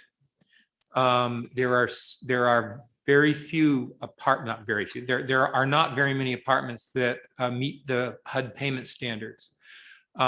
All of the housing authorities work very closely with landlords. We have incentives for landlords. We give them a bonus, you know, and that sort of thing. And there are some landlords, I'm sure, who simply say, no Section 8, I don't want the headache, I don't want the trouble, I don't want the contracts. But I think that is not the primary problem. I think the primary problem is supply at the right price point. Okay, so the primary problem is supply. Okay, got it. Thank you. Thank you. Any other comments on this before we move on and invite Mr. Payne? Commissioner Jackson. Yeah, I just wanted to comment briefly about the landlords. I've been doing some advocacy work for some local people around here, and I went into a property management facility. And, you know, for people who do have these vouchers, there are also other requirements like having a credit score of over 620, of, you know, having it be 30% of your income. And those are a pretty regular thing that I'm hearing. So those standards as well have definitely hindered the access to housing. That's just anecdotal from what I've seen from trying to talk to people and with vouchers and looking for a housing. You're absolutely correct. There were a fair amount of discussion about that topic in the legislature this past session. There is certainly one legislator actually has a nonprofit in Portland where they work very closely with tenants and landlords so that the landlord will accept the tenant that doesn't have the pristine credit score and the pristine credit history, and work with them to help them fulfill their responsibilities as a tenant and help the landlord when that doesn't work. So it is clearly an issue that has been discussed a lot. You're exactly correct. Representative Arata. Thank you. I just want to chime in with my experience with Section 8, which I do accept. I currently have one tenant with a voucher. Some of the issues I've come across with applicants with Section 8 vouchers is that they smoke. And I believe that people who rent should have a right to live in a smoke-free environment. So my properties are smoke-free. Another issue that I've seen, especially and other landlords have told me this, is that there's a lack of support from the local housing authorities sometimes. And there are demands that are very difficult to meet. So for example, a year ago during COVID, that unit failed a housing inspection because the refrigerator door handle was broken off. And so they were ready to take away the voucher because of that. Not a health or safety issue. The refrigerator still worked. But so that was, so little nitpicky things like that, little holes in the screen will fail you. There's just a lot of hassle that goes with accepting a Section 8 voucher and the inspections that go with it.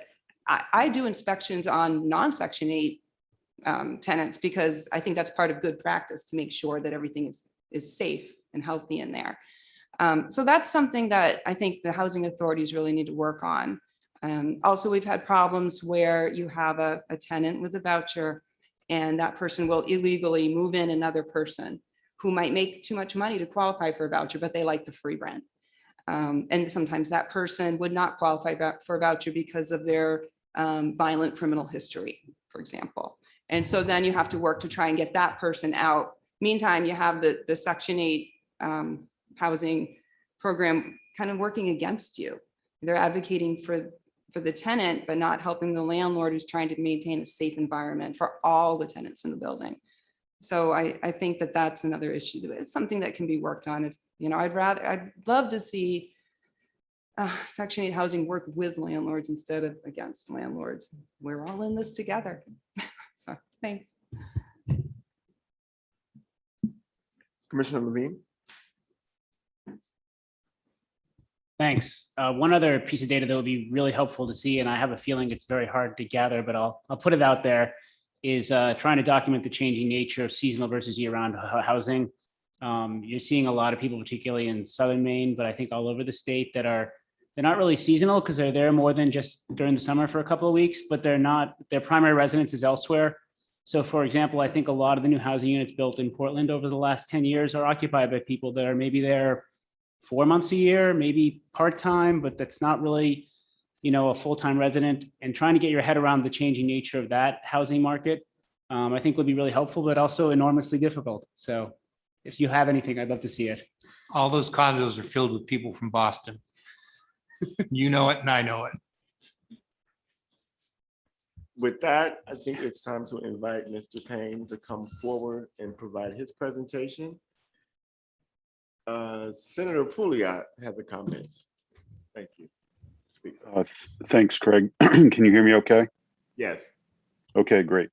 I think one thing that's important to note is that, the popularity of apartment living continues to increase. It's not, I think, for many, just a temporary option. In 2019, Freddie Mac did a housing survey and they found that nearly 40% of renters report that they will never own a home, which is a little sad for me as a realtor. But I recognize that there's a shift in what people are looking for, and for a spectrum of age groups, from Gen Zers all the way to baby boomers edging closer to retirement, it's something that people are choosing to do more of, renting for many reasons. So I think we have a shift here in this country, and particularly in the state as well, in demand. We being my development company just finished a small project in downtown Augusta. It was about 2.2 million, all done to National Park Service standards for historic tax credits. I'm glad I started with a bald head because it was a very stressful process. But we brought on 9 market rate units, and we have a student who is in the architecture program at UMA, living next door to retired baby boomers who wanted to sell their 3,000 square foot house and downsize to easier living. And we have folks kind of all in between that are living in those 9 new apartments upstairs. So my point is, I think we're going through a period of transition in this country where I guess I would refer to it as the new American dream. Where once Americans considered, home ownership as an essential part of that dream, now, because of growing, student loan debt, a transient workforce, and elimination of some, home buyer tax credits that we had in the past, people are not necessarily looking to that as much. And of course, there's still very strong demand, as Madeline alluded to. We have a big shift of folks that are coming from, I think, from other New England states. If we were to look at the data, who have been told by their employers, you can work from home and it's a better quality of life here in Maine. But just more globally, I think that we have a shift in demand, and the only way that we're going to really address this is for us to figure out ways to make construction of new units more affordable. When you start looking at unit costs of 120, 130,000 and up per unit, it's challenging to be able to then go and offer that an affordable rate if it's not subsidized. Our project would have never happened without the historic tax credits, and we didn't layer that with LIHTC. I hope to do a project in that vein soon, but these things just don't work without those because of the cost of labor and materials, and then be able to rent it for $700 a month. So unless you're building micro units, studio apartments or something, which we did in ours, and gets a roof over someone's head and can still rent for $700 a month. So I think, it's going to be important in our work for us to look at the fact that I think we're headed in a different direction as a nation and a state in terms of demand. And we're going to just have to add more units. And so we got to look at ways to help reduce that cost, which I think the zoning comes in big time, and also, regulations that we have in place right now. You go to the fire marshal's office and good luck getting your review done in anything less than 3 months. There's things that we can do to speed up the process as well. But I think overarching, want to get across the point that we have a shift, I think, in demand coming down the line that it's not likely to change. I don't think it's just a blip in time. And I think it's just important to keep that in context. Thank you, Senator. Mr. Payne?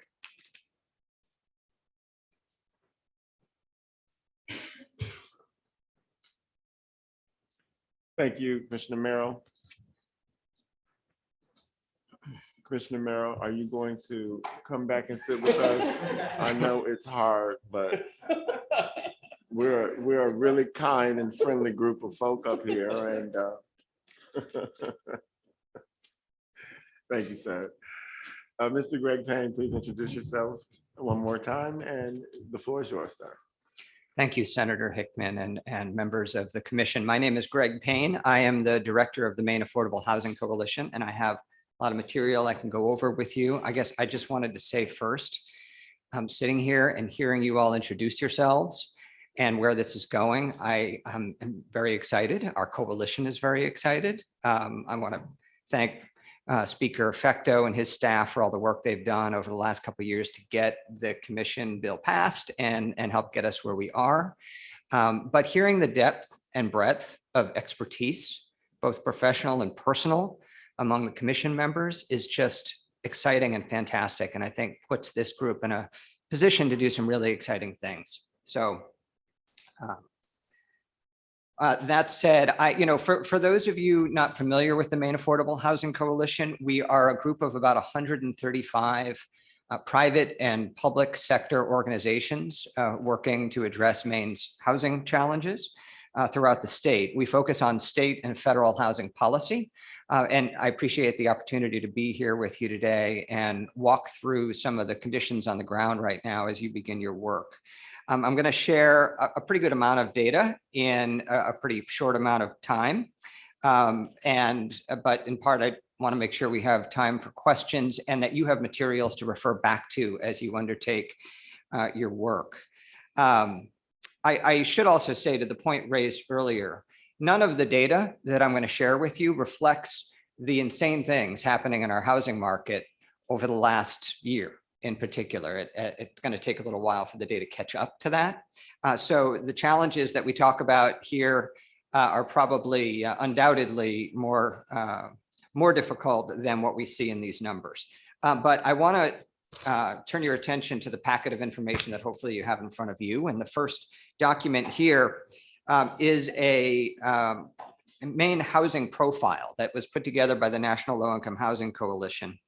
And there's a lot on here. I think I want to first just direct your attention to the bottom middle where you see some blue bar graphs there. And what you're looking at is the numbers of affordable and available apartments, rental homes that are available to people at different income ranges. And so, for example, as you see the top bar right there, for every 100 renter households in Maine that have incomes at or below 100% of area median income, we have 103 homes for them. And so we're doing okay there. But as you go down the bars here to different income groups, you see that certainly by the time you get to the bottom one at ELI, which is folks at 30% of area median income and below, you can see we have 54 rental homes affordable and available for every 100 of those households. And obviously, as you see that, homelessness and extreme housing instability become less of a mystery and more of a mathematical certainty. Looking to the right of that particular bar graph, you can see the blue and red bar graphs there, which speak to the housing cost burdens that different income groups have.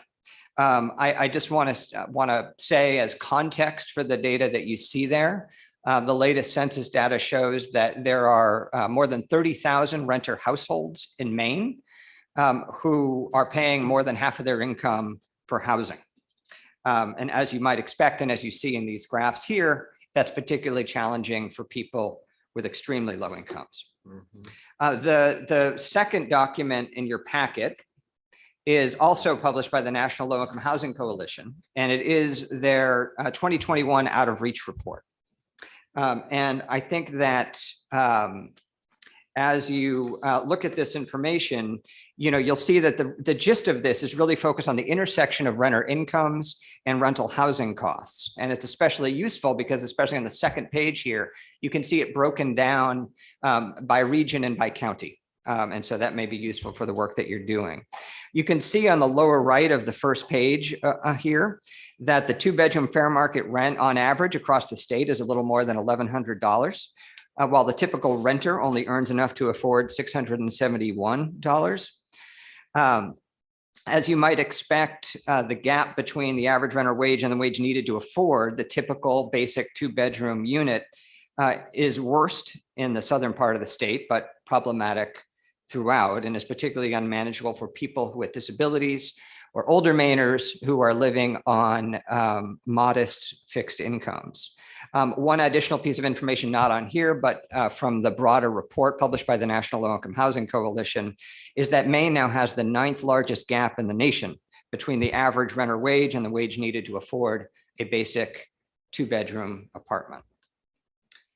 Besides analyzing income and housing cost data, one of the ways that we gauge unmet need is by looking at waiting lists. There is not a combined statewide waiting list for affordable housing properties.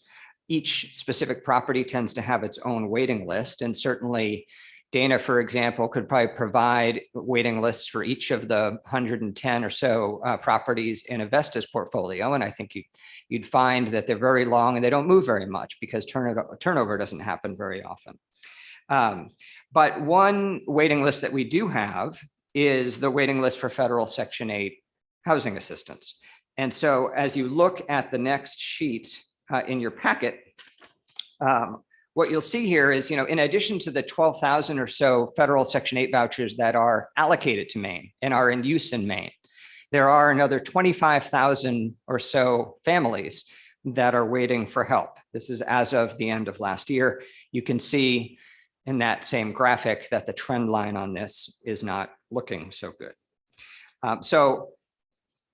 Backing up and taking more of a macro perspective on all of this, I want to emphasize our strong belief that at its core, Maine's housing problem remains one of basic supply and demand. Namely, the supply of homes in our state, particularly at a price point that's affordable for low and moderate income people, is woefully inadequate to meet the demand. And so on that particular issue, if you look at the last page of the packet you have in front of you, you'll see that we haven't been doing so well on that front either. Most of us who do this work would probably agree that statewide, we need roughly 20,000 more affordable homes in our state. And there's something of an unofficial goal within our sector of getting there by creating about 1,000 new units per year. As you can see, over the last 7 years, we've averaged a fairly anemic pace of about 230 new affordable units in Maine statewide, and that's simply not good enough. The good news is that the pipeline is looking stronger for the next few years. There's 231 new affordable units that have come online in the first 6 months of this year. It is possible that we'll cross the 400 line for the first time in Maine this year. And thanks to the senior housing bond and the new state affordable housing tax credit, and the American Rescue Plan dollars that have been allocated for this issue, 2022 and 23 and 24 are looking better. I think if the human infrastructure bill passes Congress, we're also likely to see some game-changing resources to come to bear to grow Maine's affordable housing pipeline. However, and this is the final point that I want to make, is that if we are fortunate enough in these coming years to gain the financing necessary to make substantial progress on our housing supply problem, one of the real challenges that we're still going to face is where we put those new homes. And given the patchwork of local zoning and land use laws that we have around the state, which tie up so much of our buildable land with single-family detached housing units on large lots, the question is, where are we going to be able to locate the new homes that Mainers need and which are necessary to bring better balance to our housing market? So that's absolutely where your work comes in, and why we're so happy that the commission is starting its work now. We're about to enter what appears to be a period of unprecedented opportunity to make enormous and lasting progress on this issue. The question is whether we can create the conditions on the ground that will allow us to take full advantage of that opportunity and ensure that Maine people can access the homes that they need to thrive. I am going to stop there, and I'd be happy to answer any questions you have. And again, thank you for the opportunity to be with you today. Thank you, Mr. Payne. Are there any questions? Speaker Fecto. Thank you, Mr. Chair. Thank you, Greg, Mr. Payne, for being here, for providing this presentation and these figures. Obviously, the Maine Affordable Housing Coalition is comprised of parties and interests from across the state, folks that are doing this work every day. Can you, beyond the numbers, can you provide some practical examples from those folks that you get to work with every day, who have come to you or have spoken at meetings of the coalition and said, here's an example of a project that wasn't able to get off the ground or is delayed, where zoning played a role, or from individuals, families? I mean, I know in my own district, one of the things I hear most frequently as it relates to zoning and land use is families who own a home and they want to construct an in-law apartment for an older parent who doesn't want to age in place in their current home anymore, or can't, but doesn't want to go to a congregate care setting. But because of zoning and land use restrictions in the municipality, being able to build or construct is not available to them. So can you just provide some examples that allow us to sort of illustrate this picture, or get a more concrete understanding of some of the challenges that the folks that you work with have experienced? Sure. And, I guess I'll say, first of all, we're probably going to talk a lot about multifamily housing here. But the reality is that, as folks like Commissioner Levine can speak to so well, this is also an issue of just allowing basic ADUs on large single family lots, and not necessarily building 30 and 40 unit LIHTC properties like so many of the practitioners in our field do. I will say that the reason that we don't kind of every day hear about hard battles in city halls and in planning boards around the state is because, generally speaking, we don't try to build affordable housing if the zoning doesn't allow it, because it is so difficult to get over that. And, for example, I think probably many of you have heard about what's going on in Cape Elizabeth right now. And there's a very good developer of affordable housing who's trying to put some units up in Cape Elizabeth. And it is a huge battle. What folks may not know is that there was another developer considering doing something very similar, but said, forget it. it's going to take far too long, be far too expensive. It'll delay things for years, and we don't have the bandwidth for that.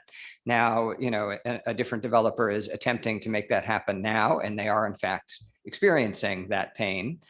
Most of us look at that and say, well, let's be sure we don't find ourselves in that position. But I think that, the issue is, in that sense, when you're trying to build on some kind of scale to make, a development financially feasible, and you have height limits and density limits and parking requirements that simply make it impossible to do. And you say, okay, well, cut the units in half. When you do that, you no longer have a feasible project. And I don't know if that's helpful at all, but that's kind of the big picture. That's the experience that practitioners often go through. And perhaps Aaron or Dana or others who develop housing regularly could offer more. Commissioner Coopenrider. So one thing that might help illustrate the challenge is that it is a combination both of the regulations. So Mr. Payne is correct. Generally, developers are looking for places where you can do the development that you have envisioned by right. So there's the intersection of where you can do it and what the regulations allow, and also what the financing program requires. So it's how are you going to finance that construction? So for example, the low-income housing tax credit program is you are required to build in a location where you can attach to existing water and sewer. So existing infrastructure. I mean, there's a reason why the regulation was written that way. It makes sense from a smart growth perspective. But if you take a look at the small towns in Maine, it rules out a lot of places that also need housing. You just can't use that financing program in that location without some help from the municipality in figuring out infrastructure. So infrastructure, proximity to infrastructure is another consideration. Thank you, Commissioner. Commissioner Tubman. I think a sort of a tangential piece to this, does the zoning allow it? And if it doesn't, did we sort of give up because the zoning was wrong? There's also, despite, in addition to the zoning, oftentimes a municipality might be asked for an exception. Or I think that may be the case of actually what's going on in Cape Elizabeth, that this all fits within the zoning, but can we have an additional floor? Can we be a little bit closer to the sideline? Or would in some cases, the community be interested in entering into a contract zone? And once you shift from sort of that judicial question to a legislative question, when it really, the decision is no longer that of the planning board, but you have to go to the elected officials, it all changes. And it becomes much more of an emotional and a political type of debate. So it's within the confines of, can you do it here? I agree with Aaron. We absolutely look at that. And if we can do it, then at least we're going to pursue that site. But more often than not, we look at it and it's like, it's close. And if the community could do this, and maybe if they ran that water, or if the sidewalk requirement got dropped, or some minor thing, then we would go forward. So it's all the stuff that's sort of just on the edges or just outside the zoning. And sometimes they're very minor, but they're enough to sort of then give the municipality sort of veto rights, if you will, or red lights, you can't proceed with building it. And so I think that's a little more the reality that we live in. It's, we can find some sites, but so many sites, it's good except for a little thing. And some municipalities are all in and they'll do it and they're great partners. And sometimes there may be a set of elected officials at that particular point that aren't all in. And so that I think is more the reality that we live in. Thank you. Any other questions or comments on Mr. Payne's presentation at this time from the commission? Commissioner Coopenrider. So this specific set of data doesn't speak to folks that are over 80% of AMI. I'm just wondering if you have any data or sources of data for folks in that 60 to 80%, what the need is in that range. Because that seems to be the target for workforce housing, which is outside of the LIHTC program. Yeah, I will say some of the data we have is on the housing profile that is at the top page, which I think, reflects that when you get down to 50% of AMI and below, we have a large need. It's relatively small need at 80% and below. But that said, as you know, this is a statewide number, and in different parts of the state, things aren't so, the market is not nearly as imbalanced for folks between 60 and 80% of area median income. And plus, I think as we all are experiencing over the last year, I suspect a group of people falling into that 60 to 80% of area median income who simply can't find anything in the marketplace is much, much greater. But I think in large part because so much of the housing dollars that are used to build affordable housing are focused at 60% and below, much of the data that we have uses that as a cutoff. Commissioner Merrill. Thank you, Mr. Chairman. Just to add slightly to that, we thought a lot about this in the last couple of months. The governor's office is certainly interested in workforce housing, and there were some legislative initiatives on trying to aim at that middle that you're talking about. And some of the kind of just sitting around with a cup of coffee in the office when you talk about this stuff, the math may actually work better to do tax credit projects and do the minimum amount of tax credit and have the rest at market. That might be a better way. This is way inside the weeds, I apologize.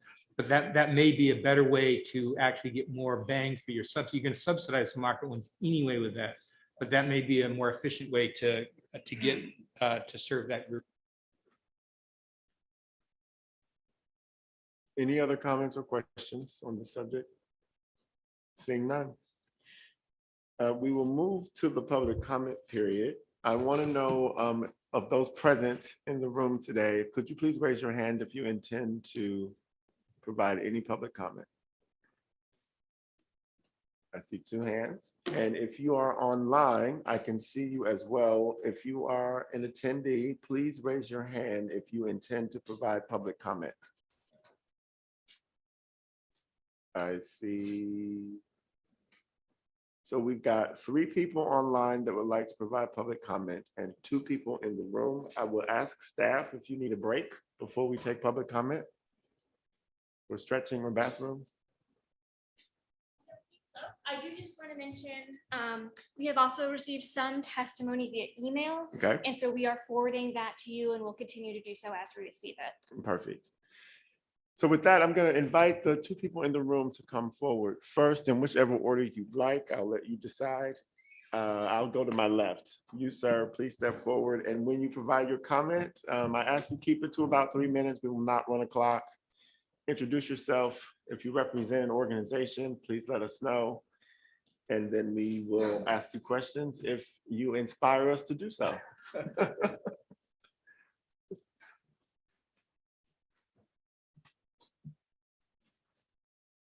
Figure out which.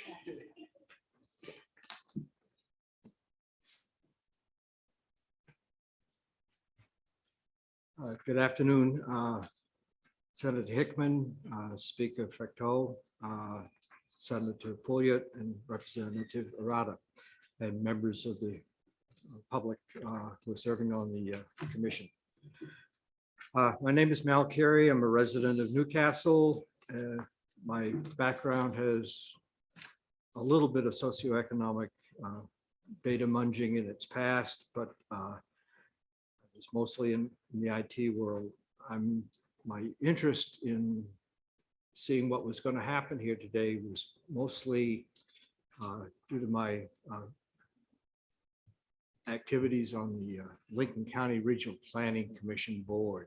And they're going to be starting a housing study, assuming that the promised funds come through this fall. And so what you're doing and what they are going to be undertaking in a smaller context, in a slightly different set of constraints and problems. There's still plenty of overlap, and it would be good if I can urge the new county planner to come and sit in on some of your sessions here and share what they're going to be doing, as well as pick up a good deal of information. As somebody else has previously said, this is an impressive group. You've brought a lot to the scene, and it's a good mix. And it does seem to be far more urban than where I come from in its outlook, but that's where the bigger problem is. Although the folks at Booth Bay might argue that in the summertime, at least, their problem is at least as big. I'm going to just hit a couple of highlights on what I've written, and that will clear the desk here more quickly. One thing that struck me was the lack of any focus on the financial end of this situation in LD 609. That there, the targets were functional targets in the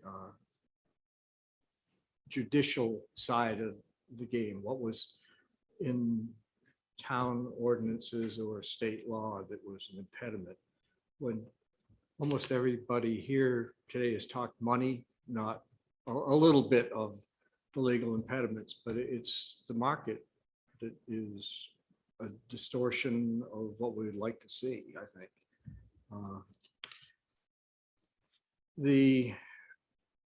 One of the legal issues that I have had with the zoning environment starts a little bit before zoning, in the comprehensive plan process. My limited experience was sort of painful, watching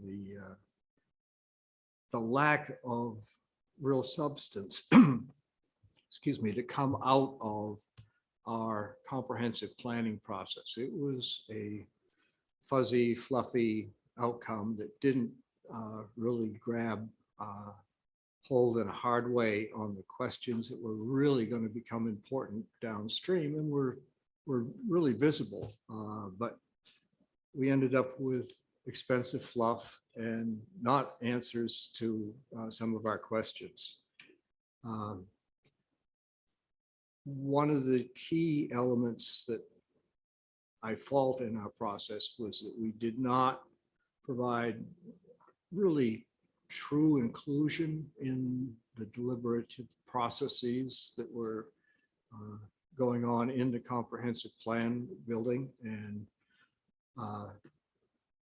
it was the people who are going to be most impacted that didn't either show up or didn't feel comfortable with the process. And I think certainly as a town, we needed to be, this is Newcastle, better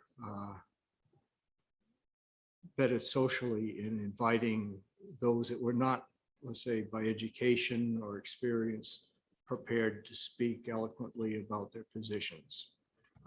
Inviting that group in and finding out what they need, what their insights are. That needs to, I think, be part of what CMR 208 ultimately gets retooled as. Right now, it is not a predicate to hard-nosed decision-making in the planning process. Home rule has also been both a blessing and a bit of a problem. And you'll note in the writing, it gets into the weeds a little bit, but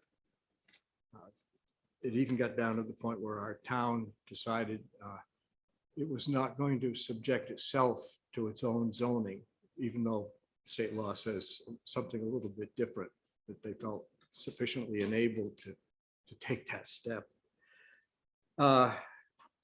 One thing that hasn't been brought up today is the possibility of new technical approaches to changing the price curve of construction.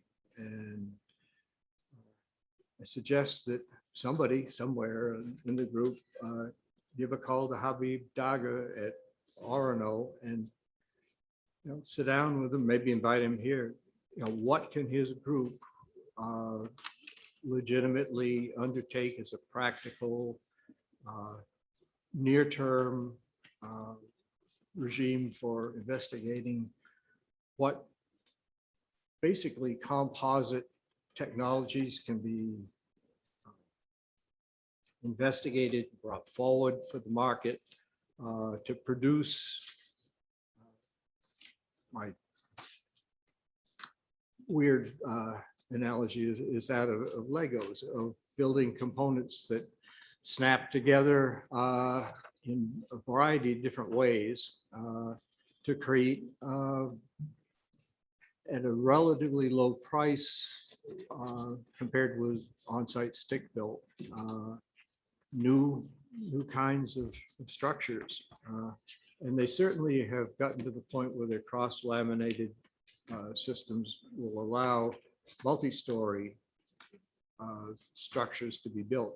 And the Lego approach is more smaller structures, second homes on lots. But that could also, if it was potentially designed with it in mind, become components in larger structures based on the cross-laminate technology.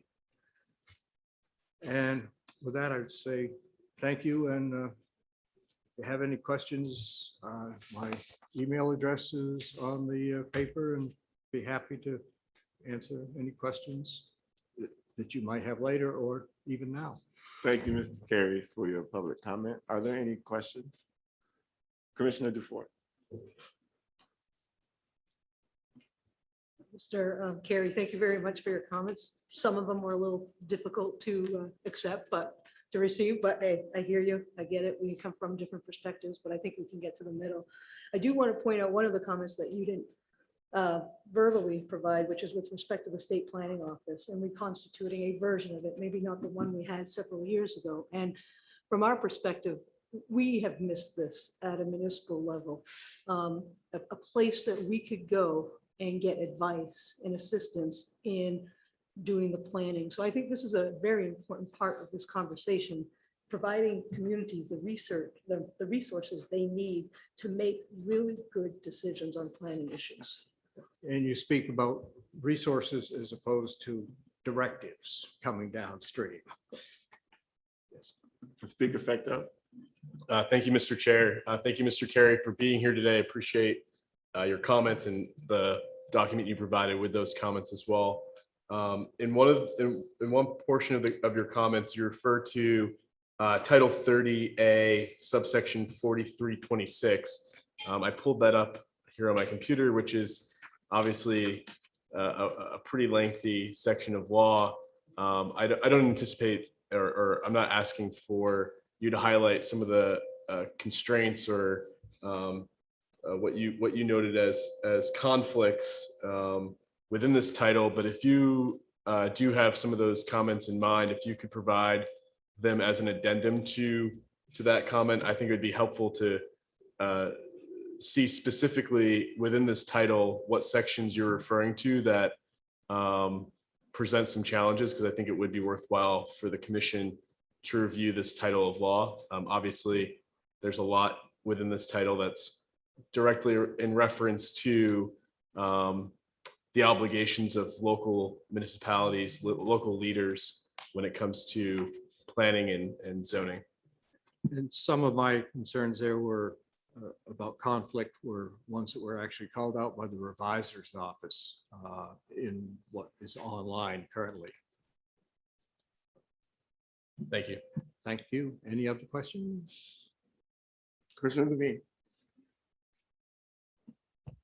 Thank you, and thank you, Mal. I particularly want to thank you for bringing up the issue of comprehensive plans and how they could play a role in this. I think that that's something that is often put to one side. The communities do a comprehensive plan and then separately they do their actual planning. And I think trying to tie that together and making the comprehensive plan laws under 30A and the regs more in line with what the modern needs are in Maine would be a real benefit, particularly sort of setting baselines as to what should be met, for example, for housing goals, and then giving communities local discretion, as Kate mentioned, as to how to meet them.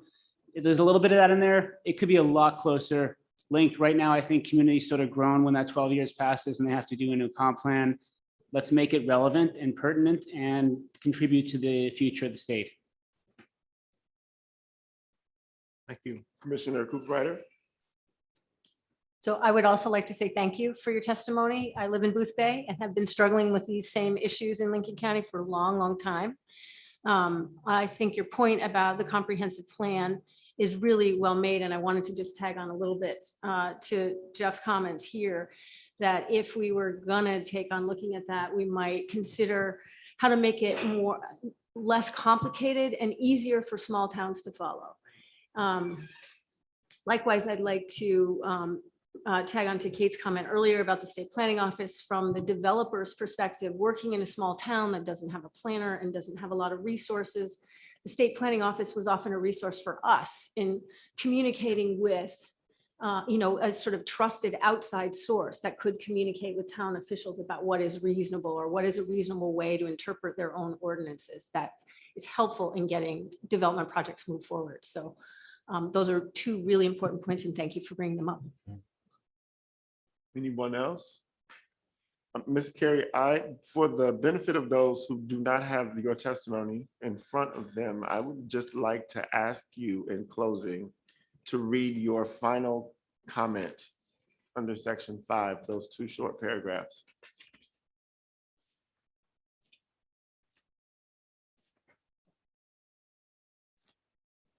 Section 5 is the header on this was as the 609 stated it. My comment on it was, original sin makes it seem like the race problem is in the rearview mirror. We all know it isn't. Neither is our treatment of Native Americans. We have also convinced ourselves that the natural order of the universe is behind the earnings and wealth profiles of our citizens. Decent and affordable housing for all will remain an elusive goal because the problem is and will likely remain the lack of the will to tax ourselves for the benefit of others we view as either other or unworthy. I can't claim immunity from such judgments myself. I'm a Republican of the Goldwater era, and I think that may sound a little dissonant compared to the comment, but it's an observation about what I see out in the real world. Thank you. Thank you. Next, sir, to my right, if you would step forward to provide your public comment.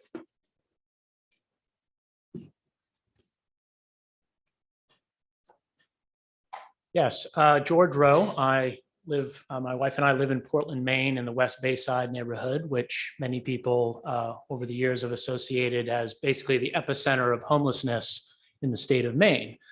In fact, this morning, as I often do, I was sweeping outside my home and there were 3 people in front of my home that I had a quick chat with, and 2 of them were middle-aged men of color, and 1 was a young man who had recently aged out of the foster care system. All 3 were homeless and had recently used a emergency homeless shelter. So I live it every day, and I come to you with an extraordinary amount of anger because you are all complicit in what you have created in this state and across the nation, which is a deeply racist, deeply bigoted, deeply unequal housing apartheid system, which you all have many, many reasons to maintain and to support and to perpetuate. And what I would like to see from you, because honestly, and I debated whether I would come here today because you're too late.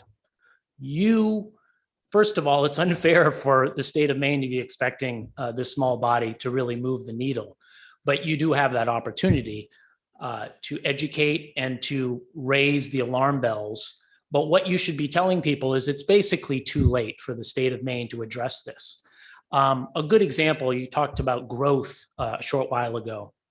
The state of Idaho, and we know it's hard to compare other states, it's always apples and oranges. The state of Idaho in 1970 had a little over 700,000 people.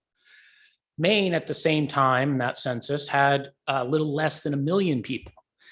In the most recent census, the 2020 census, Idaho now has over 1.8 million people, and Maine has still under 1.4 million.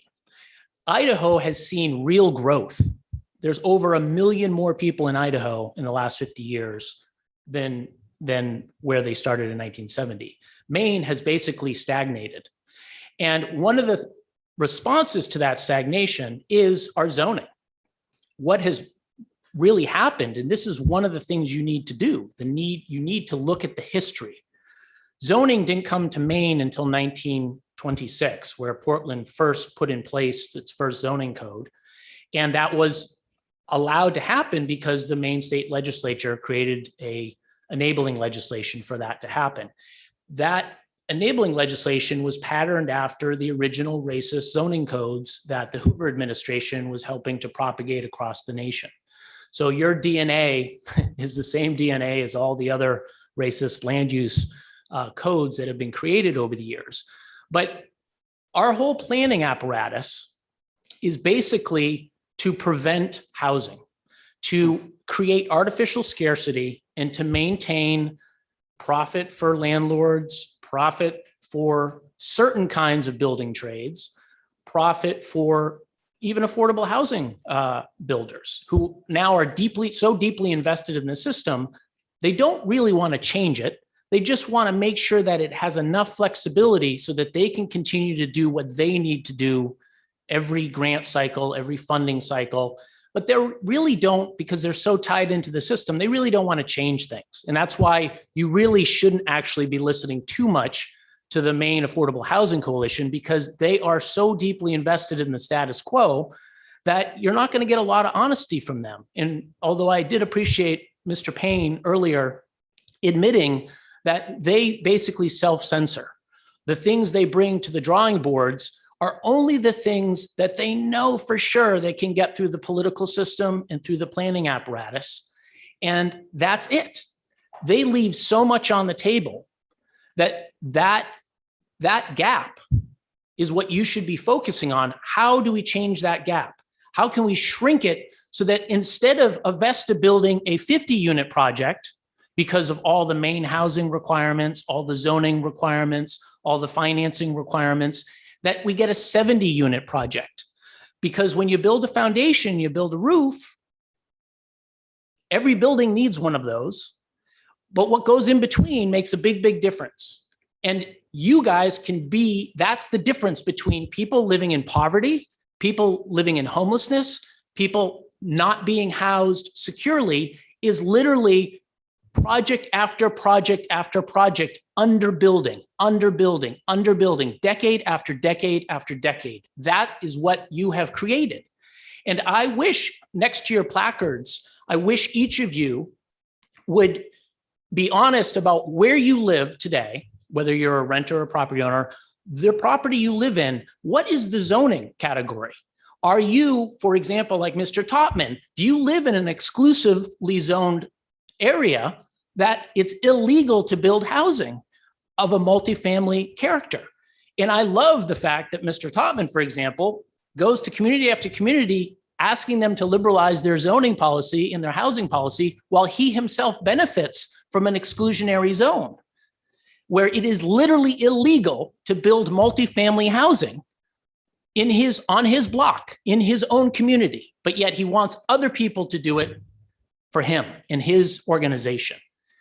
So this is what you need to confront, is the hypocrisy and the complacency that is built into our system. And frankly, the amount of human misery in such a small state as we have it's extraordinary. And it's completely artificial, completely self-created. And it's because you and your colleagues do not have the courage to confront it. And we desperately, desperately need honesty. For example, Commissioner Pinkery, her brother-in-law is suing a neighbor who is building a 10-unit apartment condo complex using the rules that Mr. Levine helped create that are so convoluted that a court of law has to basically say, gosh, I guess maybe there's something here.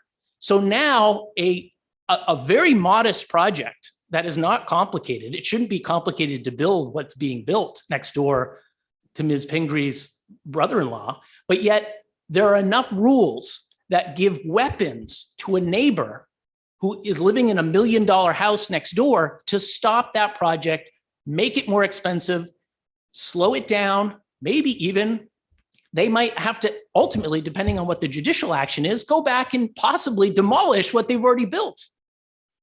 Because you've given them, the state of Maine, and the municipalities who are abusing the home rule that they've been given, the tools to prevent housing. Our planners are not actual planners, they're housing preventers. And they spend all their time, a comp plan is merely a rationalization because at some point during the 30s and the 40s, the court system started to wake up to the fact that zoning was basically racist. So you had to justify why you had this ridiculous zoning stuff. Well, you need a comp plan to justify the apartheid. If you have a comp plan matched with the zoning, then you can maybe, with a straight face, say, oh, well, we're planning smart growth. Well, no, you're not planning smart growth. You're planning artificial housing scarcity that is deeply unequal, that benefits a handful at the top, some in the middle, and virtually nobody else.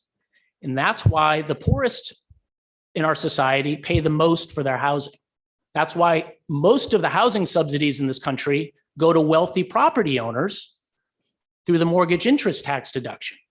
That's our Section 8. So I just hope that you guys roll up your sleeves and you make the most of your next 5 meetings and have a hard-hitting report that does not pull punches and that does not sugarcoat and does not give the people of Maine a false sense of where this problem started, who's responsible for it, and how we can fix it, because it's already too late. We've lost decades. In fact, in Portland, we've probably lost 70 plus years, if not 100 years, since zoning was instituted. And remember, most of Maine that we love was built before zoning ever happened. So if someone is going to claim that zoning is a necessity in our society, well, that basically erases most of the urbanism and building that we all supposedly cherish. Most of our little, calendars on the wall with our picturesque Maine, that's all pre-zoning for the most part, okay? I want to thank you, sir, for your challenge and your courage and your honesty. And if I may ask, because you are so aware of history, I sometimes say that redlining is the crux of all of the problems that we face. May I ask what your profession is? Well, my wife and I are economically not actually tied to Maine, which is one of the reasons I can speak so bluntly. I grew up in Southern New Hampshire, and after spending time outside of New England, we moved back to Northern New England and decided to come to Portland. I am an investment attorney, and I happened upon the land use and zoning questions over time, working on various projects in other parts of the country about how complicated and difficult land use issues are. But it wasn't until I came to Maine in 2015 when I realized literally on my doorstep how this was playing out day after day after day, where a place like Portland that had been had a lot of challenges, whether it's pollution, disinvestment, deindustrialization, business cycles. There were a lot of reasons that were holding Portland back. But Portland finally, after the Great Recession, was starting to see a lot of interest and a lot of investment and a lot of newcomers, including people like me.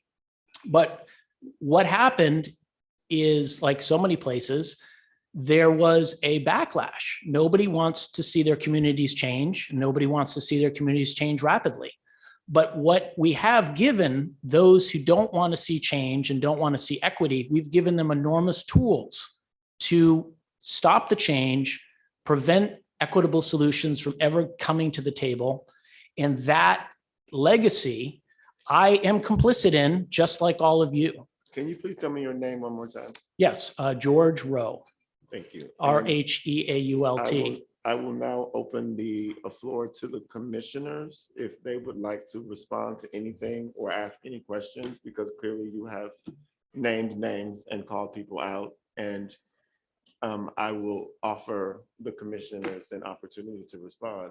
Commissioner Merrill. Thank you, Mr. Chairman. I don't know that I disagree with a lot of what you said, but I do disagree with your disparagement of Mr. Topman. I can assure you that if there were 2 vacant lots on his street, he would be at City Hall pounding the table and demanding the zoning be changed. He's done it in the budding neighborhoods to where he lives, and it's just in his character to do that. And so I've known him for a very long time, and I feel the need to simply respond to that. That is an unfair characterization. But if we're going to solve the housing crisis, especially in Portland, maybe we need to demolish a modest Cape Colonial, like many of the ones on his block, and build maybe a 4-story, 6 or 8 unit quadplex. I don't see Mr. Topman suggesting that solution be put on the table for his neighborhood or for any other part of Portland where single family residential is the be all end all paradigm that is unshakable and is politically the third rail.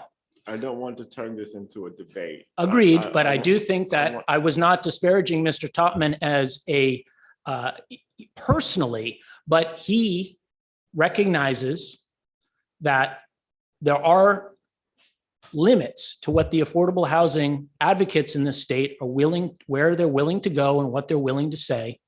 And I do think that it's important for all of you to understand where your privilege, including the residential zoning privileges that you all inhabit, because that is exactly what we're talking about. If you want other communities to do things differently, you yourself have to undertake the willingness. I have a giant 171 unit building about to start digging in my neighborhood. Do I like it? No. Do I think it is a good building? No. Do I think that I'm going to march off to court and spend my money and time stopping it? I've thought about it, but you know what? I'm not going to, because we need that housing. Speaker Fecto. Thank you, Mr. Chair. Perhaps it is believed that attacking or undermining or disparaging the character of those on the commission is a productive way of leading us to resolution. I would say that probably is not the best way for us to work together to solve the challenges that are before us. I agree with many of the points that you've made, Mr. Rowe. I think you brought a lot of important points to the table, including the point you just made, which is to think about where it is that we live ourselves and how we might be able to change our own neighborhoods. But I don't find it productive to have a conversation here where we're going to have someone who attacks members of the commission, in some cases for actions that weren't even of their own, and suggest that that is a productive way to get us to resolution. And so, Mr. Chair, I would take exception to the conversation that has occurred here, and I'd prefer that we not continue in a back and forth with this, with the person who's presented before us just now from the public. If the comments are going to continue in this vein, where we're attacking people on the commission for actions or lack thereof that are have no part of their own volition. Thank you, Speaker Fecto. I will take two comments from Senator Pugliat and Commissioner Jackson, and then we will move on to public comments from those who are waiting on Zoom. Senator Pugliat. Thank you, Mr. Chair. I just want to say that, you know, a lot of the points that Mr. Rowe has raised here are valid. I think that a different stylistic approach could be good moving forward, but I would encourage his involvement. You know, this is a big challenge. Before serving the legislature, I was on the planning board as chair of the planning board in the city of Augusta. You know, NIMBYism is a real issue in this state and frankly across the country. And so it's a challenge. You know, I live in a house that's literally in the backdrop of the state's capital, which is now surrounded by 167 acres of lands for Maine future conservation land. It will forever be forest. I love that my property abuts that, but that could have been, you know, turned into additional housing units, be it single family housing units or a change in zoning that might have allowed for, you know, for multifamilies and so forth. So this is definitely a real issue. Maine is not short on land. You know, fly into Portland Jetport and just look out, you know, past Westbrook or further north, and you can see we have plenty of land. But you know, people want to be increasingly in these more urban areas due to lack of transportation and, you know, other challenges that we have as well. All this stuff dovetails together.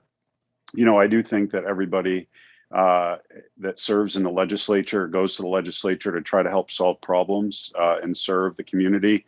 We bring with us different skill sets and abilities to kind of move the needle and not. But, you know, I think that this group really is composed of individuals who probably wake up every day and are looking to make the best of what we have to work with. And in that vein, I think we have to start looking at changing, you know, what we have to work with from a zoning perspective and, you know, requirements. Maine's just recently changed and updated the Maine Uniform Building Code, which brings with it increased need for insulation and other things to help improve efficiencies of the properties that are being built, but also drives up the cost, thereby making it more difficult to deliver a unit to the market that's going to be quote unquote affordable. So, I mean, I don't think that Mr. Rowe is off topic with a lot of these points about, you know, looking at what we want in our own backyards and so forth. It's a challenge that we face constantly. So, you know, if there's a way for additional input to come from him on these points, you know, certainly would welcome that. And on that note, unfortunately, I have to hop off this call as there's another session starting at this conference that I'm at for legislative leaders momentarily. So appreciate everyone's time today and thank you all for participating. Thank you, Senator. We look forward to you being a part of this in person at our next meeting. And Commissioner Jackson. Yes, so first of all, I would wholeheartedly thank you for the critiques that you brought. I do not see them as attacks. You know, it may make some people in this room uncomfortable, but in order to get this work done, we're going to have to be uncomfortable. If we look around and recognize our privileges here, we have a large group of white people here. And I'm going to be honest. Historically, like you mentioned, zoning was to keep white people away from everyone else. That's what it was for, to make sure that Black people and white people weren't living together and that white people can be by themselves. And the federal government during the New Deal backed home loans. And they would only back home loans if they weren't near people of color. And that was in the 30s, in the 20s. And we have a lot of people here that are involved in property management and purchasing and investing properties. We all know how lucrative and how much income and wealth you can obtain through owning a home. It's one of the largest equity builders that there is. So when we look at historically, Black, brown, and poor folks who didn't have access to this vastly large program the federal government outwardly excluded Black people from. And then you have this incredible amount of wealth that was built from that in the white community. And zoning to single family houses so that the top tier of wealth people can only afford it is the history of what we're talking about. And we all need to be aware of our privileges. I am a half Black man. I have some financial stability from my mom's side because they were able to purchase property when my other grandparents weren't, where they wanted to. This is a very important thing, and it's gonna be uncomfortable, but it's not an attack. Your health is fine. You're not jeopardizing your housing, your food that's coming in. I want to make sure that as we move forward with this, people know it's gonna get uncomfortable. Because if we're not uncomfortable, we're not doing things that are right, and we're not gonna get things changed. Because the reason we're in the situation we're in right now is because people wanna stay comfortable. So I appreciate your critiques, and I definitely hope we can speak more with you about your expertise, because you're definitely knowledgeable, and we may be late, but I hope we can make some steps to recover from what has been done. Thank you, Commissioner Jackson. Commissioner Topman. First, I want to agree with what Speaker Fecto said. I think his suggestion, as well as the city officials in Portland over years and years, have perhaps concluded that a dialogue with Mr. Rowe is not productive. And I would wholeheartedly agree with you and with the city officials. I just do want to correct one thing for the record, and that is I own no real estate in the state of Maine. I'm a renter. And I think being attacked with that being my situation was wrong. Thank you. Thank you, Commissioner. Mr. Rowe, I'm gonna ask you simply to respond to Mr. Topman and only Mr. Topman so we can move on. It might be necessary, even given the important issues that you have raised, to offer some sort of an apology around an assumption that you made about him. I think the only response I need to give is that Dana Topman is listed as an owner of property in Portland, Maine on Kenwood Street. That was the basis of my belief. If I failed to relook at the Registry of Deeds for Cumberland County and the property records of the city of Portland to reconfirm that today, that is my mistake. If it's not the same Dana Topman and Mr. Topman has never owned property on Kenwood Street in Portland, Maine, then again, I certainly regret the error. But most of our property records in our country and in Maine are public records, and that was a public record that I had relied on for that statement. So again, if that record is, that knowledge that I brought to you was stale or completely wrong because it's a different Dana Topman, then by all means, I stand corrected. But if that property record was true at some point, and that property parcel did belong to Mr. Topman, then my critique still stands because that property was owned for an extensive period of time while I lived in Portland, while he was developing property in various neighborhoods and asking for rezonings and asking for changes while he himself owned property where that kind of zoning and housing flexibility wasn't permitted and again, as I said before, is positively illegal. But I really resent the idea that we need to be very clear what's going on here. I think It's that we- deeply Mr. Rowe, personal if Mr. you Rowe, don't have a Mr. home. Rowe, please defer. Please defer. We appreciate you being here. You have a wealth of background on this issue, and we would like to continue to include your input. But honey, not vinegar. Thank you for being here today.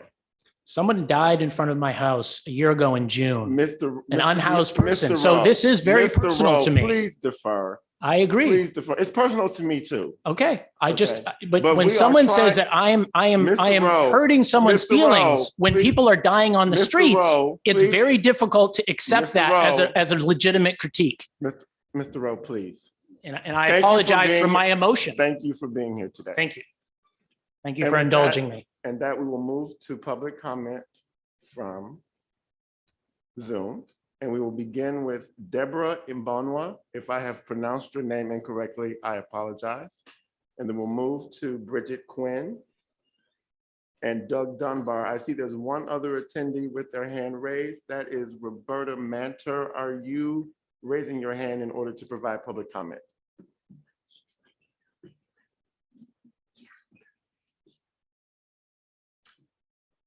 Ms. Imbonwa, the floor is yours. Thank you.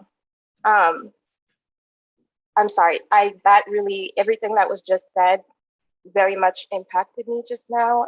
I'm very affected, and so I'm gonna just have to go slowly and take deep breaths in between. I do wanna start by, there's a saying, I think it goes, eat the chicken and throw away the bone. So I would just urge the commission to really let the good that you heard out of the previous comments digest and take that in and hear the concerns and just try to, as much as possible, forget the things that weren't pertinent to concerns around housing rights. And thank you to Commissioner Jackson, everything that you said. I was just over here snapping my fingers.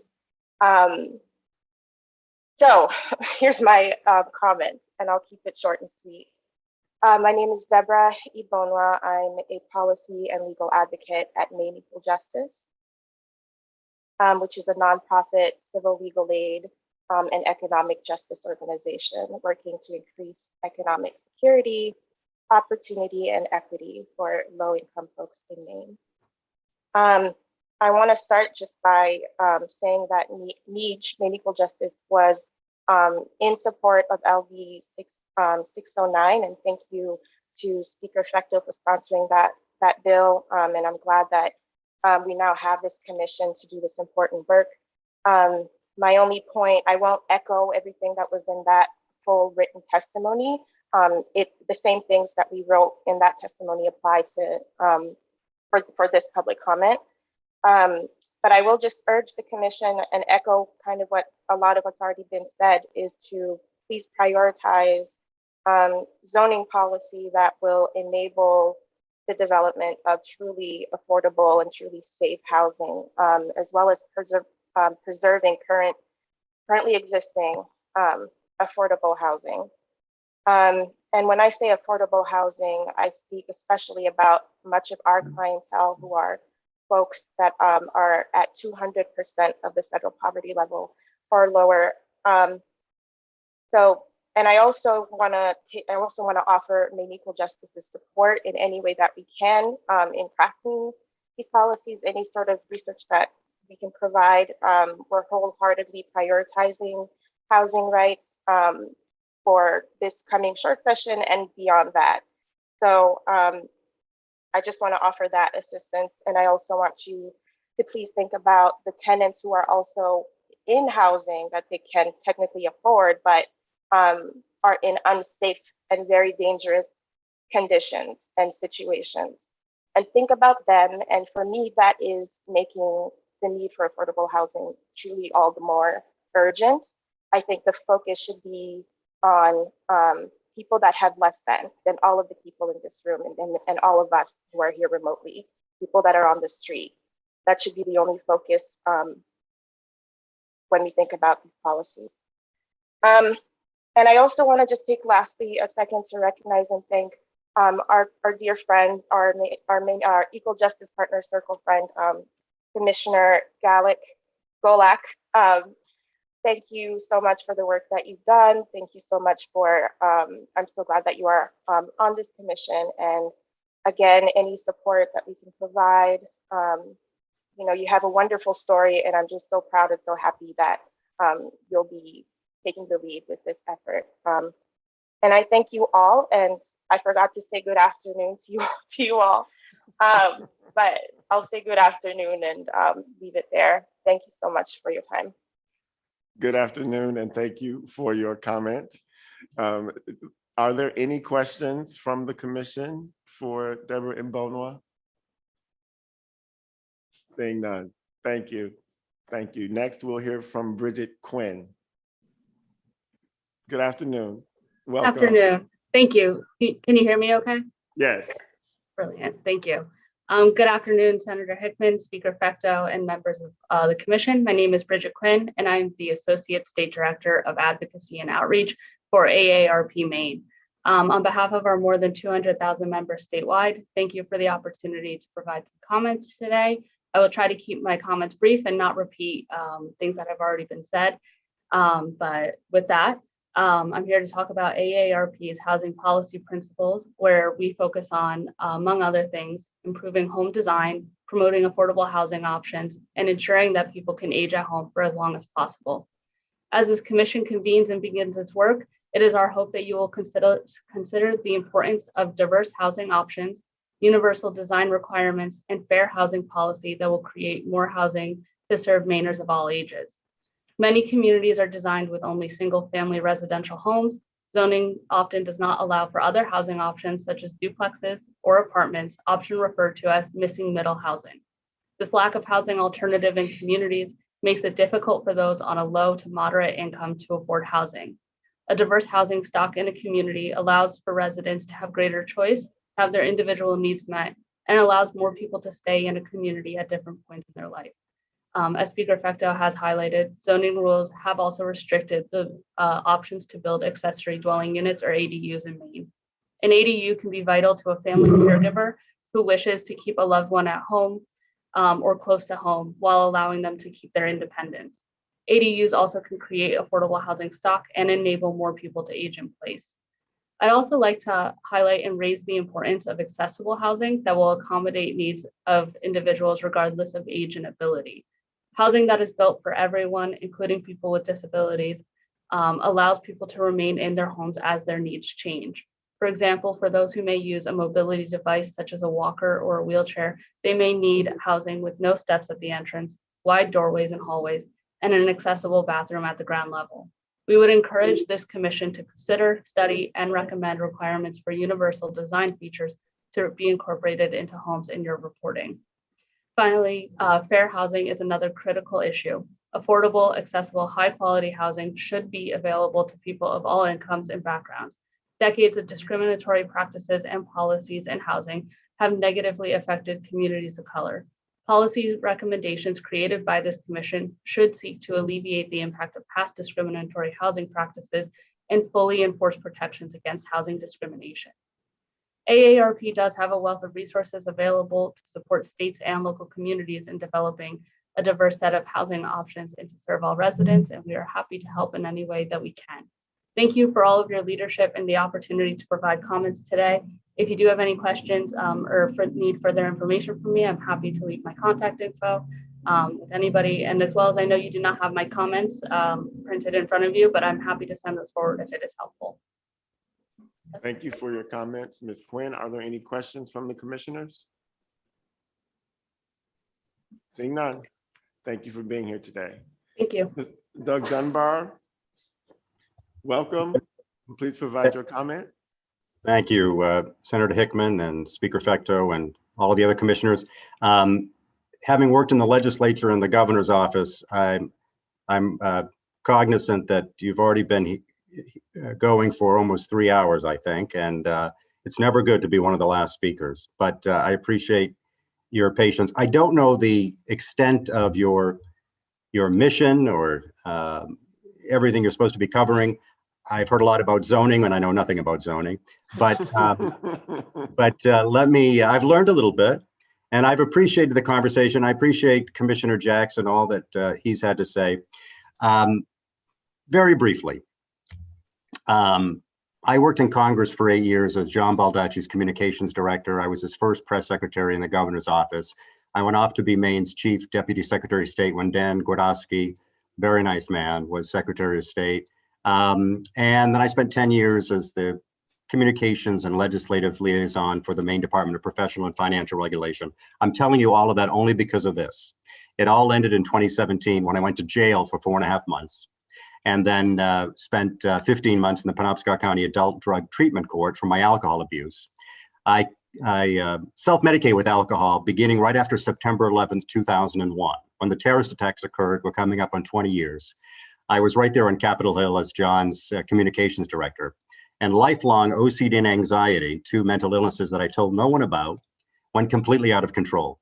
And the very next night, September 12th, I went to my favorite little restaurant, which no longer exists, the Little Fountain Cafe in Washington, and I drank a lot of wine with a coworker. And almost immediately I realized, I need this. I do not know how I will function without alcohol. So the years went by, I came back, and again, I worked in the governor's office as John's press secretary and deputy secretary of state, and all this time, still no one knew about my mental illnesses that I kept secret my whole life, my self-medicating with alcohol, that I'd become an alcoholic.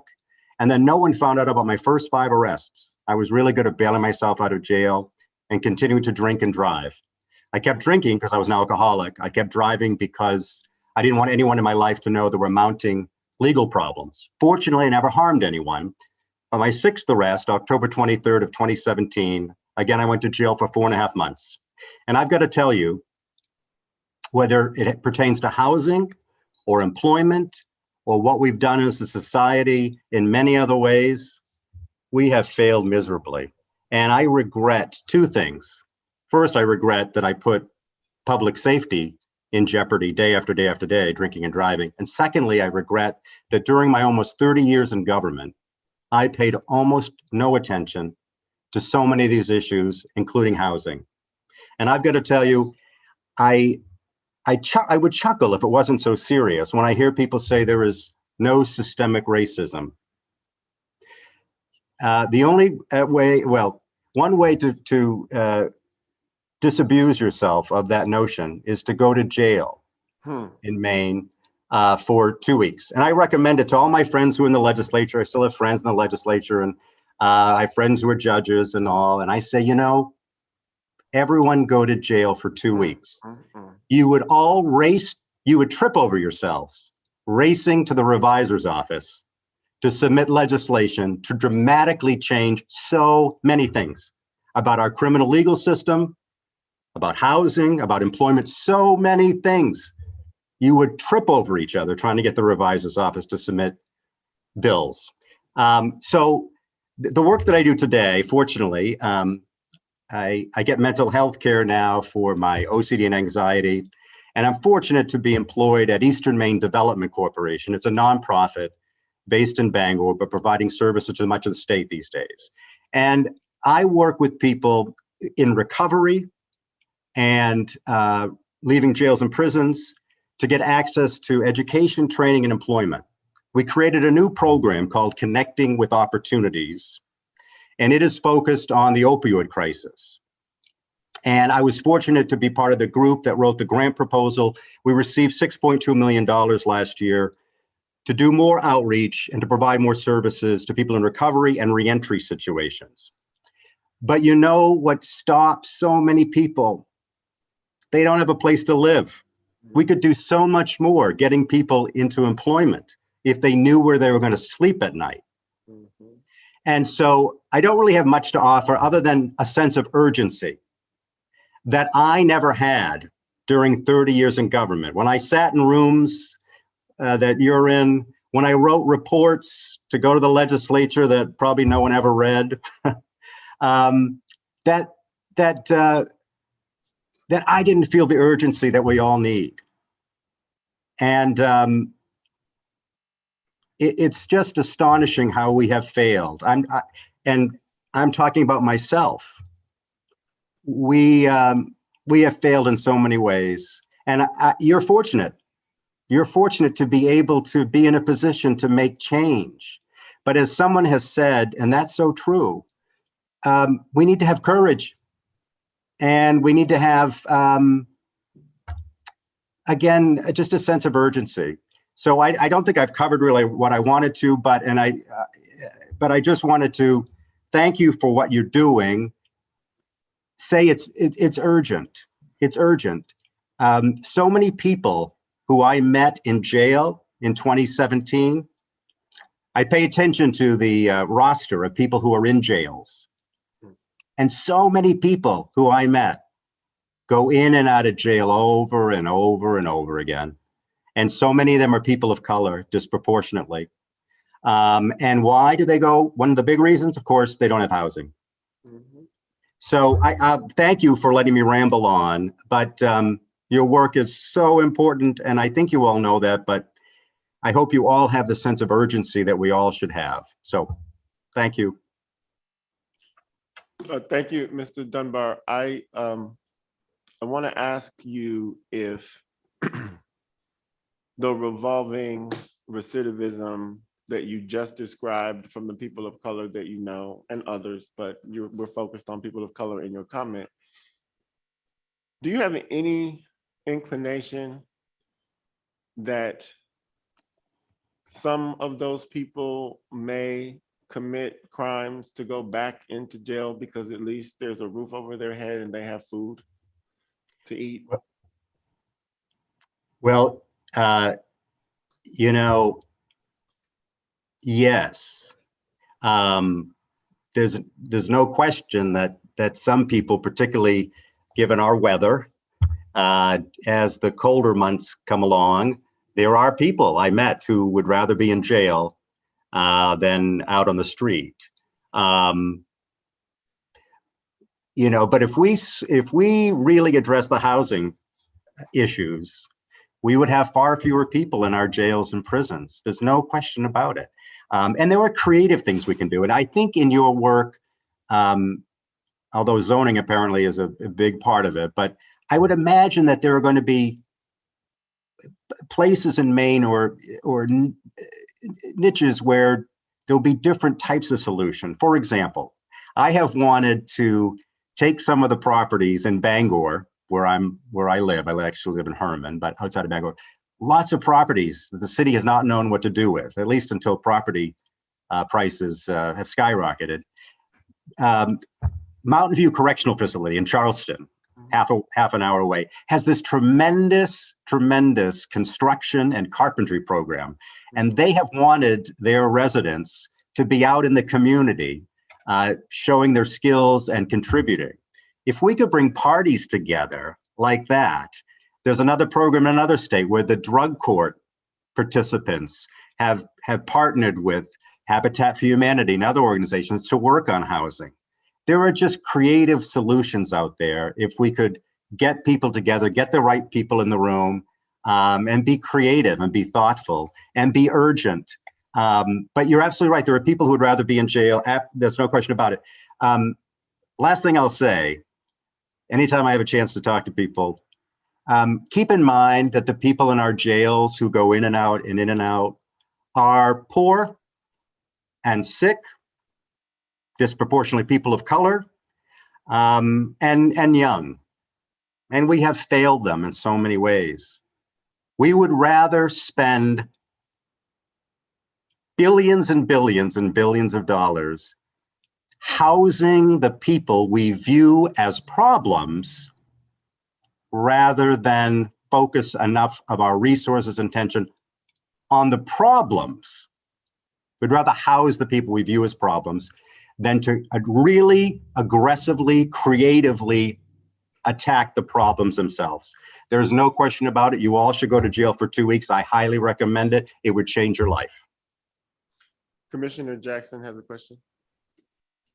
Yeah, I'd just like to respond to the chair's comment about people rather being in jail. That should be embarrassing for us as a community. That's even a question, and that's going to be, put on the person who would rather be in jail than suffer from unhealth and discrimination against getting housing. To put into perspective, I don't have the stats right on my head, but right with me, but Black people in Maine make up less than 2% of the population, and I believe they make closer to 26% of people who are incarcerated in this state. So just the fact that that was a question, we should all be truly embarrassed that we don't have a society that would want people to join. Yeah. Anthony, you're so right. And again, I regret that I spent 30 years in government when I might have been able to do something, but I paid no attention. And that's the problem. Getting back to privilege, I paid no attention. I drove by Penobscot County Jail in my hometown of Bangor a million times, never thought about who's in there or why they're in there or why so many of them are in there. And I know we're talking about housing, but housing is critical to so many of these other social issues. I appreciate your time. Do you know that we incarcerate in Maine, and Maine's low on the 50 states in terms of incarceration? We incarcerate 3 times more people per capita than they do in Canada. The United States as a whole incarcerates 6 times more people than they do in Canada. And again, these people in our jails, in our prisons, are poor, and they are ill in one way or another, as I was, and they're disproportionately people of color. And it should shock and embarrass us all. And again, housing is critical. We could help more people at Eastern Maine Development Corporation to get into employment and to really stabilize and improve their life, but so many of them don't have housing. Are there any other questions from the commission for Mr. Dunbar? Seeing none, thank you for being here. I will say to the commission, to the people listening, we do intend to have a public comment period as a part of our next 5 meetings. And so just so you know, this may not be your only opportunity to share with us some of your creative ideas. That's what we're here to take in. We don't have all the answers. People on the ground are doing the work and seeing the need. And so we need you to maybe even draft up something for us to look at so that we can consider it when we write our report. With that, let's see, we have a couple more people in the room who want to provide public comment. Let me get my screen right here. Oh, did she go away? Well, I see Mr. Murray. I thought there was someone else. So we'll go with Mr. Nick Murray since you're on the screen. Please introduce yourself and provide your comments, sir. Great, thank you, Senator Hickman. My name is Nick Murray. Good afternoon, everyone. I'm a policy analyst with Maine Policy Institute. We're a free market oriented think tank based in the Portland area. I'm pleased to be able to offer comment to you, and I really commend the work that you're doing. I love that you're looking at leaving no stone unturned, talking about local regulations and zoning regulations, because that's clearly an integral part of the issues here with cost and housing. I did submit written testimony to the analysts because a bit of my testimony links to various studies and citations there, so I wanted to make sure you had that. But just broadly to summarize, the one thing that I would urge for this committee is not to miss the forest for the trees. Housing affordability is a function of the broader economic health and the broader vitality of the economy. So in that spirit, we have to look at all the ways that low and middle income folks are held back from achieving gainful employment, which can be hard to meet some level of financial security. So, that's looking at job opportunities, looking at regulations, taxes, fees that disproportionately affect folks who are on the lower side of the income ladder. The more regulations and the more costs that government especially imposes on these folks, the harder it is for them to make a living and to afford rent, especially in the greater Portland area. As we know, housing costs are very high. One of the studies that I linked to is from a housing and zoning scholar, Salim Firth. His paper, Decomposing Housing Unaffordability, is really interesting. He actually looks at the New England region and he breaks down the rent burden formula into determining whether income or whether actual rents, cost of rents, are what's driving the burden. And he finds that in the northern New England metro area, which is mostly southern Maine and southern New Hampshire, as well as the small town region that he breaks out, which is essentially the rest of Maine, income is the main driver of this rent burden. So it's not that housing costs are so much higher than the economy would allow. It's that folks who need to make a living in order to meet that. So I think that it's really important to look at all of these different factors, how general economic health affects this market. And so this might lead you away from the sort of strategy that the state has taken in the past. A lot of times we're looking at, we do targeted economic development for targeted industries or specific employers, or these workforce development grants and things like that. I cite other research that shows that targeted economic development like that can actually limit the mobility of workers, limit the startup rate, and essentially limits economic vitality and adaptability, which is crucial to allowing folks to find a place that's going to help them succeed and find a job that works and find a way to raise a family. And actually, we can attract some more people here if cost of living is lower, or at least folks have more opportunities to make rent work. So instead of looking at this targeted strategy, we should be looking at lowering costs overall across the board for businesses, for workers, for families, so we can stand up an economic recovery that leads to greater mobility and overall affordability. Because as incomes rise, those opportunities can rise to meet those incomes and those jobs. So from occupational licensing to vehicle fees to business regulation, I think anything that you can look at to help the average Maine family better build their future, that's going to help this housing issue. And like I said, don't miss the forest for the trees. It's not just about targeting housing and pouring more money into a particular program that works for housing. Housing affordability is a function of the broader economy and of broader economic health. So just like statewide regulatory reform is going to help lift this tide for renters and buyers, local zoning reform and regulatory reform is going to help property owners and builders better serve the marketplace. At some level, we have to contend with the fact that supply is limited, and that's what's driving up costs in a lot of ways. Looking across the border to New Hampshire, their average rent has gone up 25% in the last 5 years. They also have an extremely low rental vacancy rate, not as low as Maine, although ours is trending down, which signals a less balanced and obviously a rental market with fewer vacancies is worse for tenants, worse for renters. So it really is about meeting demand with supply. So looking at these local zoning rules, density, minimum lot sizes, the accessory dwelling units like tiny homes, manufactured housing, side yards, setbacks, all of this stuff goes on the local level. And so I would empower you and encourage you to not be afraid to tackle those issues. Given the pushback that might come from the municipal side of things, these lay the foundation for the housing market in Maine, and it does come down to those local regulations. So I would encourage you to soldier on this work, leave no stone unturned, and make sure that we're looking at the whole picture here to build a broader, more strong economy, and not just trying to pinpoint or particularize an approach directed to housing. So thank you so much for the time, and glad to answer any questions related to my testimony. Thanks. Thank you. Thank you, Mr. Murray. Are there any questions from the commissioners? Seeing none.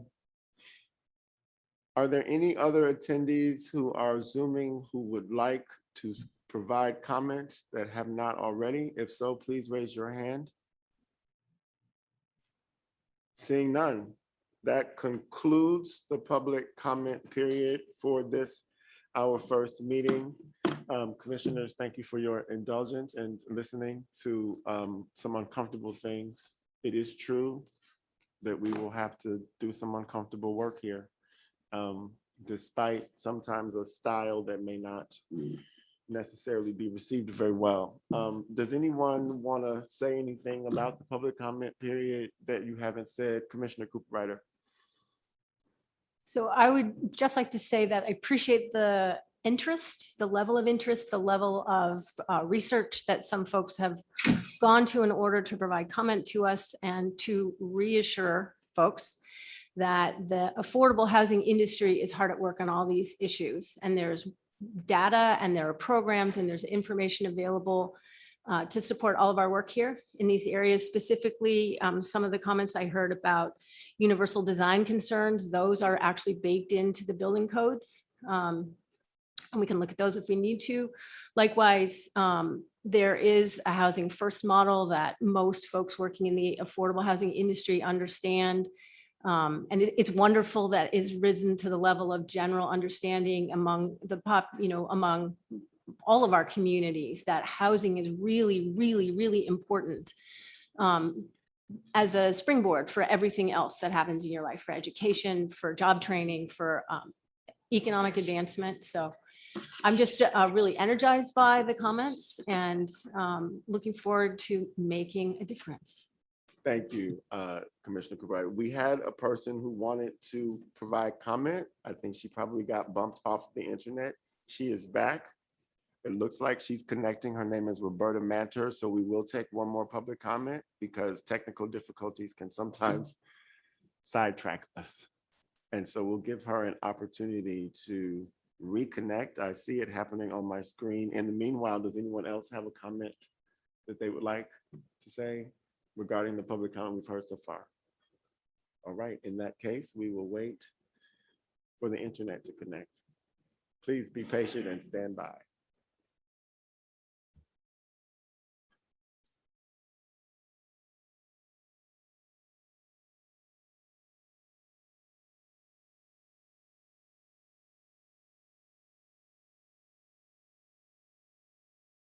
Speaker Fecto.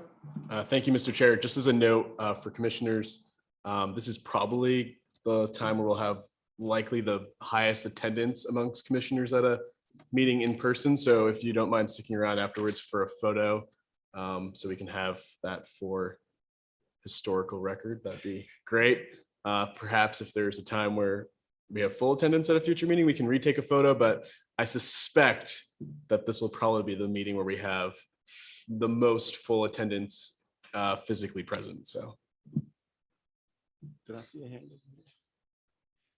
On that note, since it just looks like this connectivity issue could go on for a little while, Ms. Brister, can you please step forward? So I will keep my eye on the screen, but because we are after our adjournment, which is okay, I would like for the commission to just discuss next steps while we wait for hopefully Ms. Manter to connect and provide her testimony to us. And if not today, then maybe at our next meeting.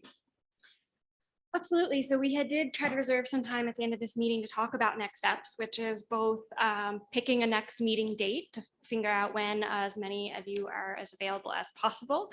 I also deferred to the chairs, but I know they also were interested in hearing from commission members about format and whether we want to pursue this format or explore other options. And then also, even more importantly, what it is you would like to plan for an agenda for the next meeting. We talked at the very beginning of this meeting about some of the duties that the legislature has charged you to explore. I think a lot of those obviously are interwoven. They're not as discrete as perhaps they sometimes look on paper. But if there is a direction that the commission knows you want to start moving forward with, now would be a great opportunity to start letting us know. And also let us know as staff, what are things that you might want for information requests? What are people you might want to hear from? And we can start working to bring those people together to you. Thank you, Ms. Whistler. That is where we are. First, I'll ask commissioners to sort of weigh in on the format. Shall we continue in person? Shall we continue in a hybrid format? Shall we consider only a remote format? What is the will of the commission?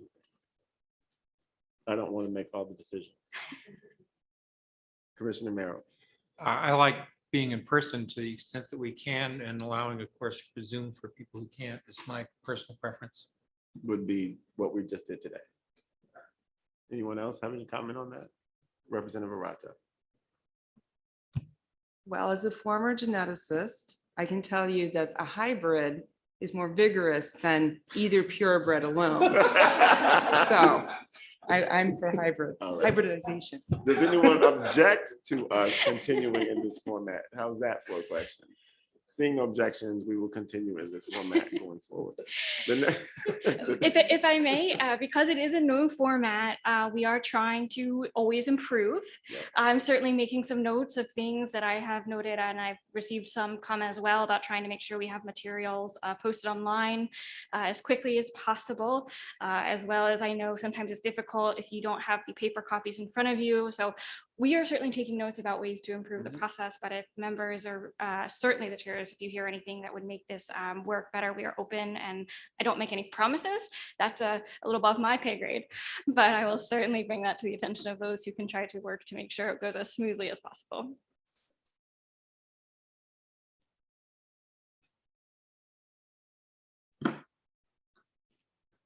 I will turn to Commissioner Jackson.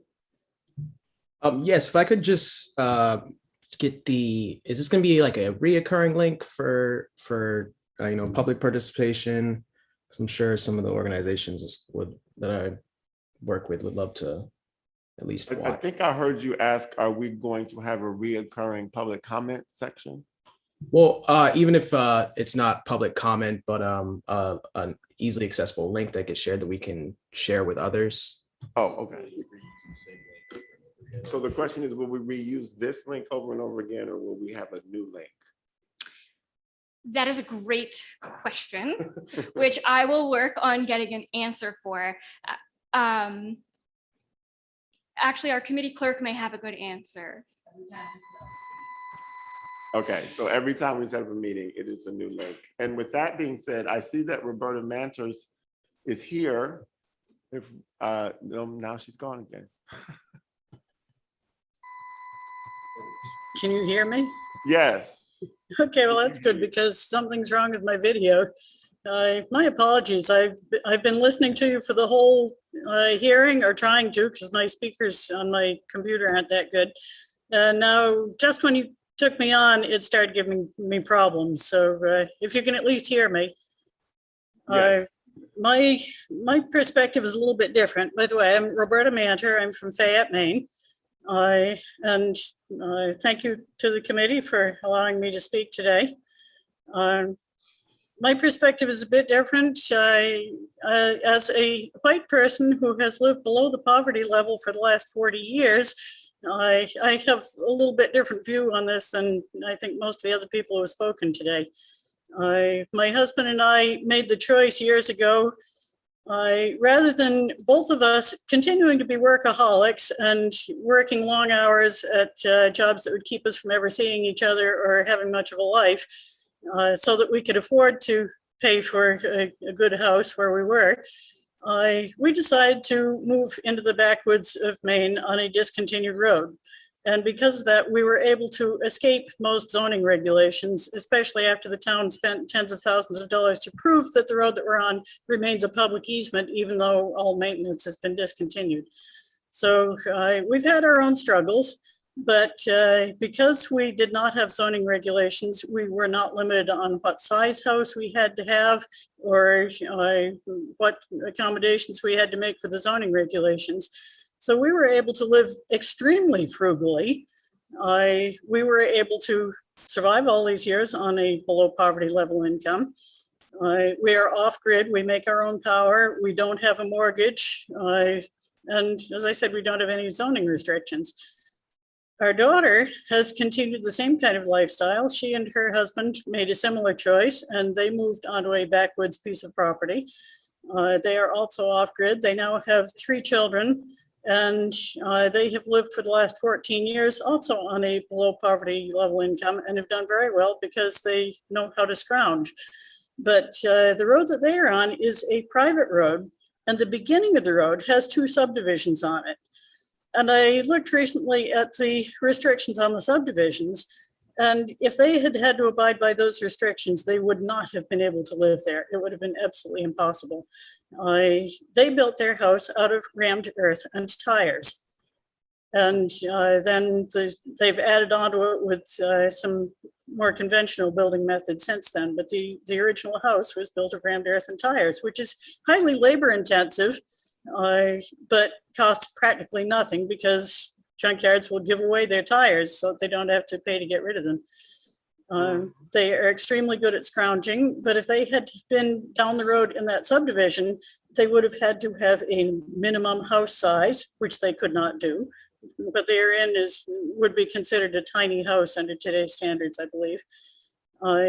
They would not have been able to have tires sitting in the yard. They would not have been able to have the kind of construction that they have.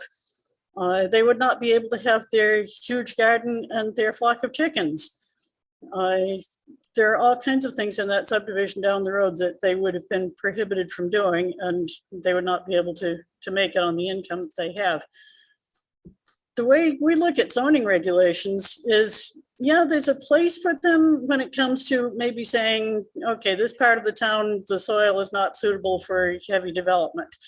This part of the town, it's too close to a lake or a stream. There's some sense in having that sort of zoning regulations, or saying this part of town is industrial, this part of town is zoned residential. That we can see. But when it comes to coming onto a person's property and telling them what they can or cannot do on their own property, isn't that unconstitutional? Doesn't a person have a right to do with their own property what they want to do with it without being restricted? And if there is a restriction, shouldn't there be compensation for the lost value of their property because they can no longer do what they wanted to do with it?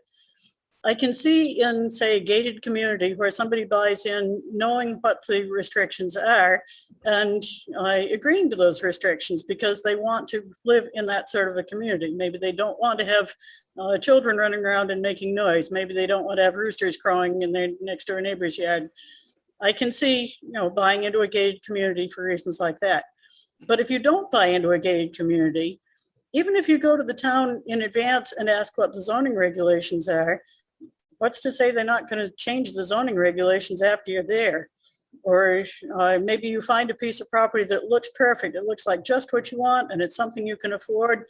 And then you do go to the town and you find out the zoning regulations won't let you do what you wanted to do with it. Zoning regulations should only apply where you're going to do something that affects your neighbor. If you can do what you want to do on your own property without polluting your neighbor's well, or doing things that are going to damage your neighbor's property, why can't we just say you can do what you want to do on your own property with your own property? So that's our view of zoning regulations. Is a lot of these nitpicking things they're putting through. They're very restricted. They prevent people like us from being able to make a living in the way that we want to and live the way we want to. There are places in Maine still where you can buy land for less than $1,000 an acre, or for not much more than $1,000 an acre. But that's just raw land, and that would leave you the money left to be able to build something on it if you're only paying that small an amount for the land itself. But if there are all kinds of zoning regulations saying you can't build a tiny house, or you have to have so many square feet, or you have to have such and such setbacks, or you can't have chickens, you can't have a garden, then these people are not going to be able to do what we did. And we don't think that's fair. A person should be able to buy a piece of property and do what they want with it within reason, without disturbing their neighbors or damaging the environment. So if you have any questions, I'd be happy to answer them. If you'd like to know how we made on a poverty level income all these years, it's taken some ingenuity, and it does require a lot of hard work, believe it or not. Not everyone on a poverty level income is lazy. It takes a lot of work to make ends meet when you don't have a lot of cash to work with. So again, if you have any questions, I'd be happy to try to answer them. Thank you, Ms. Matter, for your comment and your perspective and your lived experience. I absolutely agree that poor people are not lazy. Are there any questions from the commission for Ms. Matter? Is that your hand? Nope, that's not. Seeing none. Thank you for being here today. We appreciate you getting through the technical difficulties and sticking with us. And I'll see you at the grocery store. Thank you. You're welcome. So that concludes our public comment section for the day. We were discussing what our next agenda should be, but I wanted to say that is Thursday a good day for the commission, or is there a better day of the week? It seems like we're all here. That was the other question that we had in our pre-commission meetings. So is anyone object to Thursday being a day? Anyone object to afternoon around this time? This works the best for many of us. Great. Speaker Fecto. Thank you, Mr. Chair. I just want to say, first of all, thank you to all of you for being here today. Thank you to the public who weighed in, and I look forward to hearing more from the public through the duration of our meetings moving forward. We have 6 meetings. This is meeting number 1, so we have 5 meetings remaining. And so I think moving forward, as we look at the duties in the resolve as to what we are to tackle through this commission in this process, I think in many ways, item number 1, which was to review data on housing shortages in the state for low income and middle income households. I think we at least tackled that item today with the 2 presentations that were offered, the public comment that spoke to some of those items as well, and of course the supporting documents that we've all received. I think now the goal is to start to work through the additional items, review state laws that affect the local regulation of housing, review efforts in other states and municipalities to address housing shortages through changes to zoning and land use restrictions, consider measures that would encourage increased housing options in the state, so on and so forth. And number 5, review and consider the historical role of race and racism in zoning policies and the best measures to ensure that the state and municipal zoning laws do not serve as barriers to racial equality.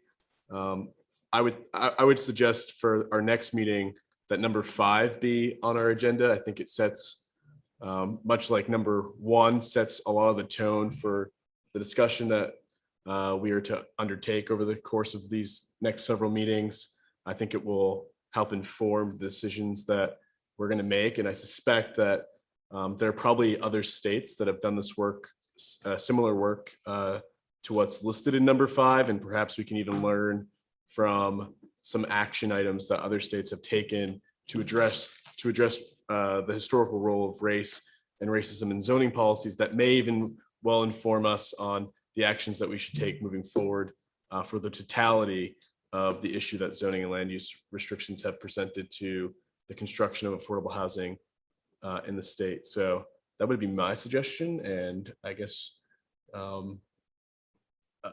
we extended an offer to an expert in the field. Unfortunately, he was probably it was a little bit aspirational to ask him because he's pretty well known on the topic and unfortunately was not available. But I think we could probably reach out to some folks who would bring a lot of expertise to the arena and provide us with a good presentation, and then we can dive into discussion at some point. But that would be my suggestion, Mr. Chair. Thank you, Speaker Fecto. And with that, I will ask the commission to think in the next couple of days if you know of anyone who would be a good person to present to us on this.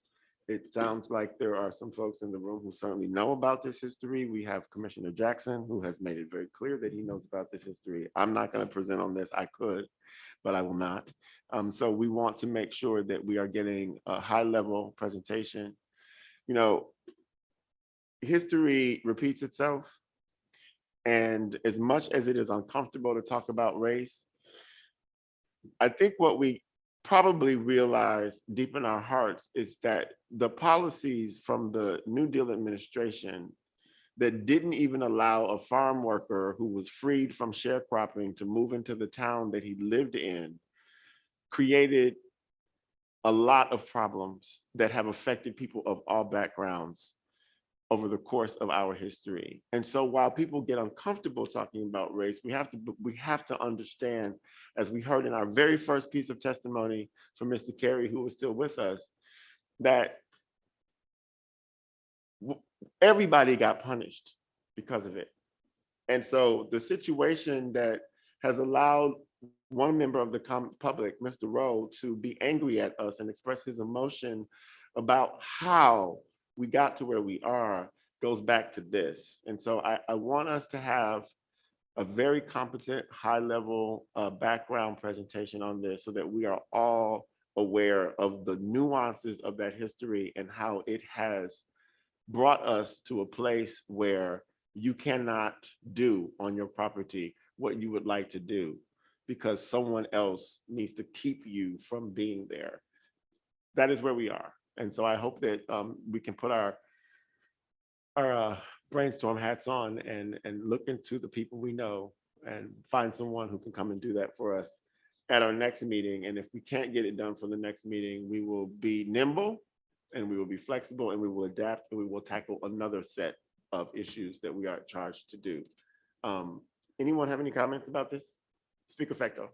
Thank you, Mr. Chair. I would just suggest that our next meeting not be next Thursday, but rather the following Thursday, in order to provide staff, particularly with the time I think it ought to take for them to really give us the resources and information that we ought to have for that meeting, as well as making sure we can have a presenter or presenters lined up who are given due notice than less than a week. Commissioner Jackson. Yeah, I will shout out the book, The Color of Law by Richard Rothstein. I think that's who we invited, Commissioner Jackson. So at least that is who respectfully declined. And I can read to the commission, since we're on the topic, quickly, if I can find it, what he said, so that there is no secret. Let's see. It's not a very long email. And so it should not take me too long to find it. If someone else has it, please send it up to the top of my box. Oh, here we go. He said simply this: "Dear Senator Hickman and colleagues, I regret that I have been so overwhelmed with invitations to give presentations or testimony that I have no choice but to decline additional ones.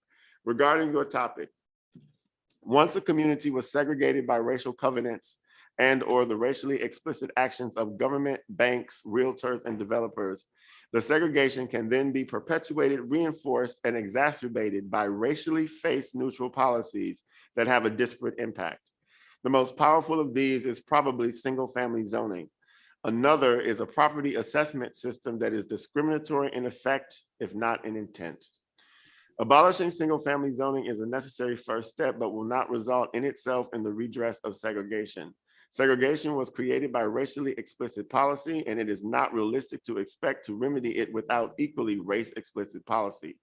Permitting duplexes and triplexes in previously all-white single-family home neighborhoods will be more likely to create new housing opportunities for young professionals than for African-American families whose predecessors were unconstitutionally and discriminatorily excluded from those neighborhoods. Best wishes, and with apologies that I cannot accommodate your request, Richard Rothstein."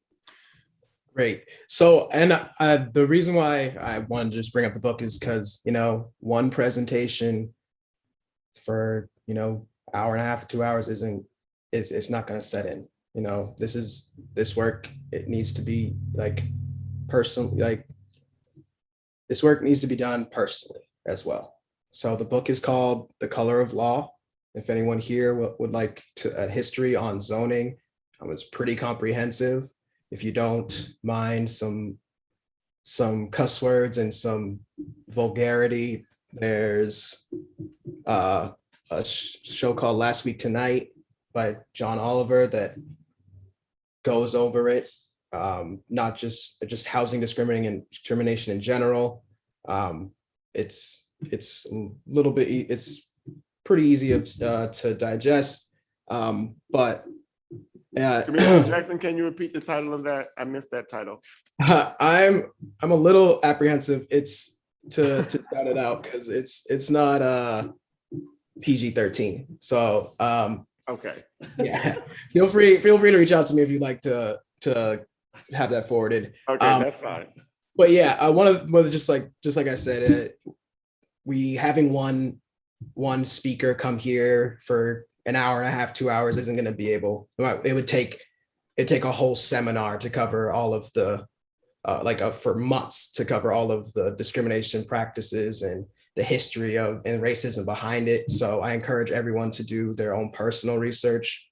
Genuinely, that sinks in more when you do it yourself and are engaged with it. And because, this stuff isn't super necessary for a lot of people in this room to continue living their lives, but it's very, very much important that we all have that knowledge when we're talking about the people who are most affected by zoning and land restrictions. Thank you, Commissioner. So we will not meet next week. We will let our staff continue to do their great work. They've done a great job on this very quick emergency on-ramp to this commission. This was emergency legislation, which is why we are already here working on this. And we had almost no time to get started. So I commend them so far for the great job that they are doing. We also have to thank Darlene for delaying her vacation and coming on board so that we would have somebody with the expertise of a committee clerk to be able to help us with our hybrid format, since that is not the expertise of the Office of Policy and Legal Analysis. And I guess we're kind of lucky that at least there's one committee chair who has had to deal with this in another way. Correct. So the speaker and president, as we can see, and the governor made some very important, vibrant, diverse, meaningful appointments to this commission. I am honored to be sitting here chairing it. And so again, everybody's grown. I think that we do have to respect and accept and embrace different styles and opinions and approaches to getting our points across. Everybody's grown. And I think that what that means going forward is that we will probably hear some uncomfortable things from other people as we do this work, because folks are dying in the streets. There's no two ways around it. And the crisis is about to get worse, especially as these eviction moratoriums go away. The pandemic is not gone. The term post-pandemic should just be erased from all of our tongues. My mask is on because I have asthma and I'm not trying to get a variant. I'm fully vaccinated, but we know that does not stop this virus from spreading and mutating and tricking us all. And so, everybody be safe and healthy, take good care of yourselves, get vaccinated if you have not been, or if you for some reason cannot, then please consider wearing your mask when you are in public and around other people, for the respect of everyone's health. We have seen breakthrough infections. I don't want this to be a public service announcement, but we have seen breakthrough infections and they're serious. The Delta variant is probably the first, that's the one we are calling it. There probably are others that have not yet been named. I am a former public health professional, and so I will never not be that. Stopping and trying to eradicate the dissemination of pathogens that have the ability to kill all of us has been one of my other careers in life. So that said, we'll take a week off. We'll come back. We may have a 3-hour presentation on the historical role of redlining and other discriminatory practices, but we'll get to the bottom of it, and we will be bold, and we will be courageous, because we have to be. That's what the people of Maine require of us. That is why we're doing this work. And so I appreciate all of you being here. Do not hesitate to reach out and cuss me out by email if I offend you. I can take it. Everybody's grown. So unless there are any objections, we will adjourn for today. Thank you all.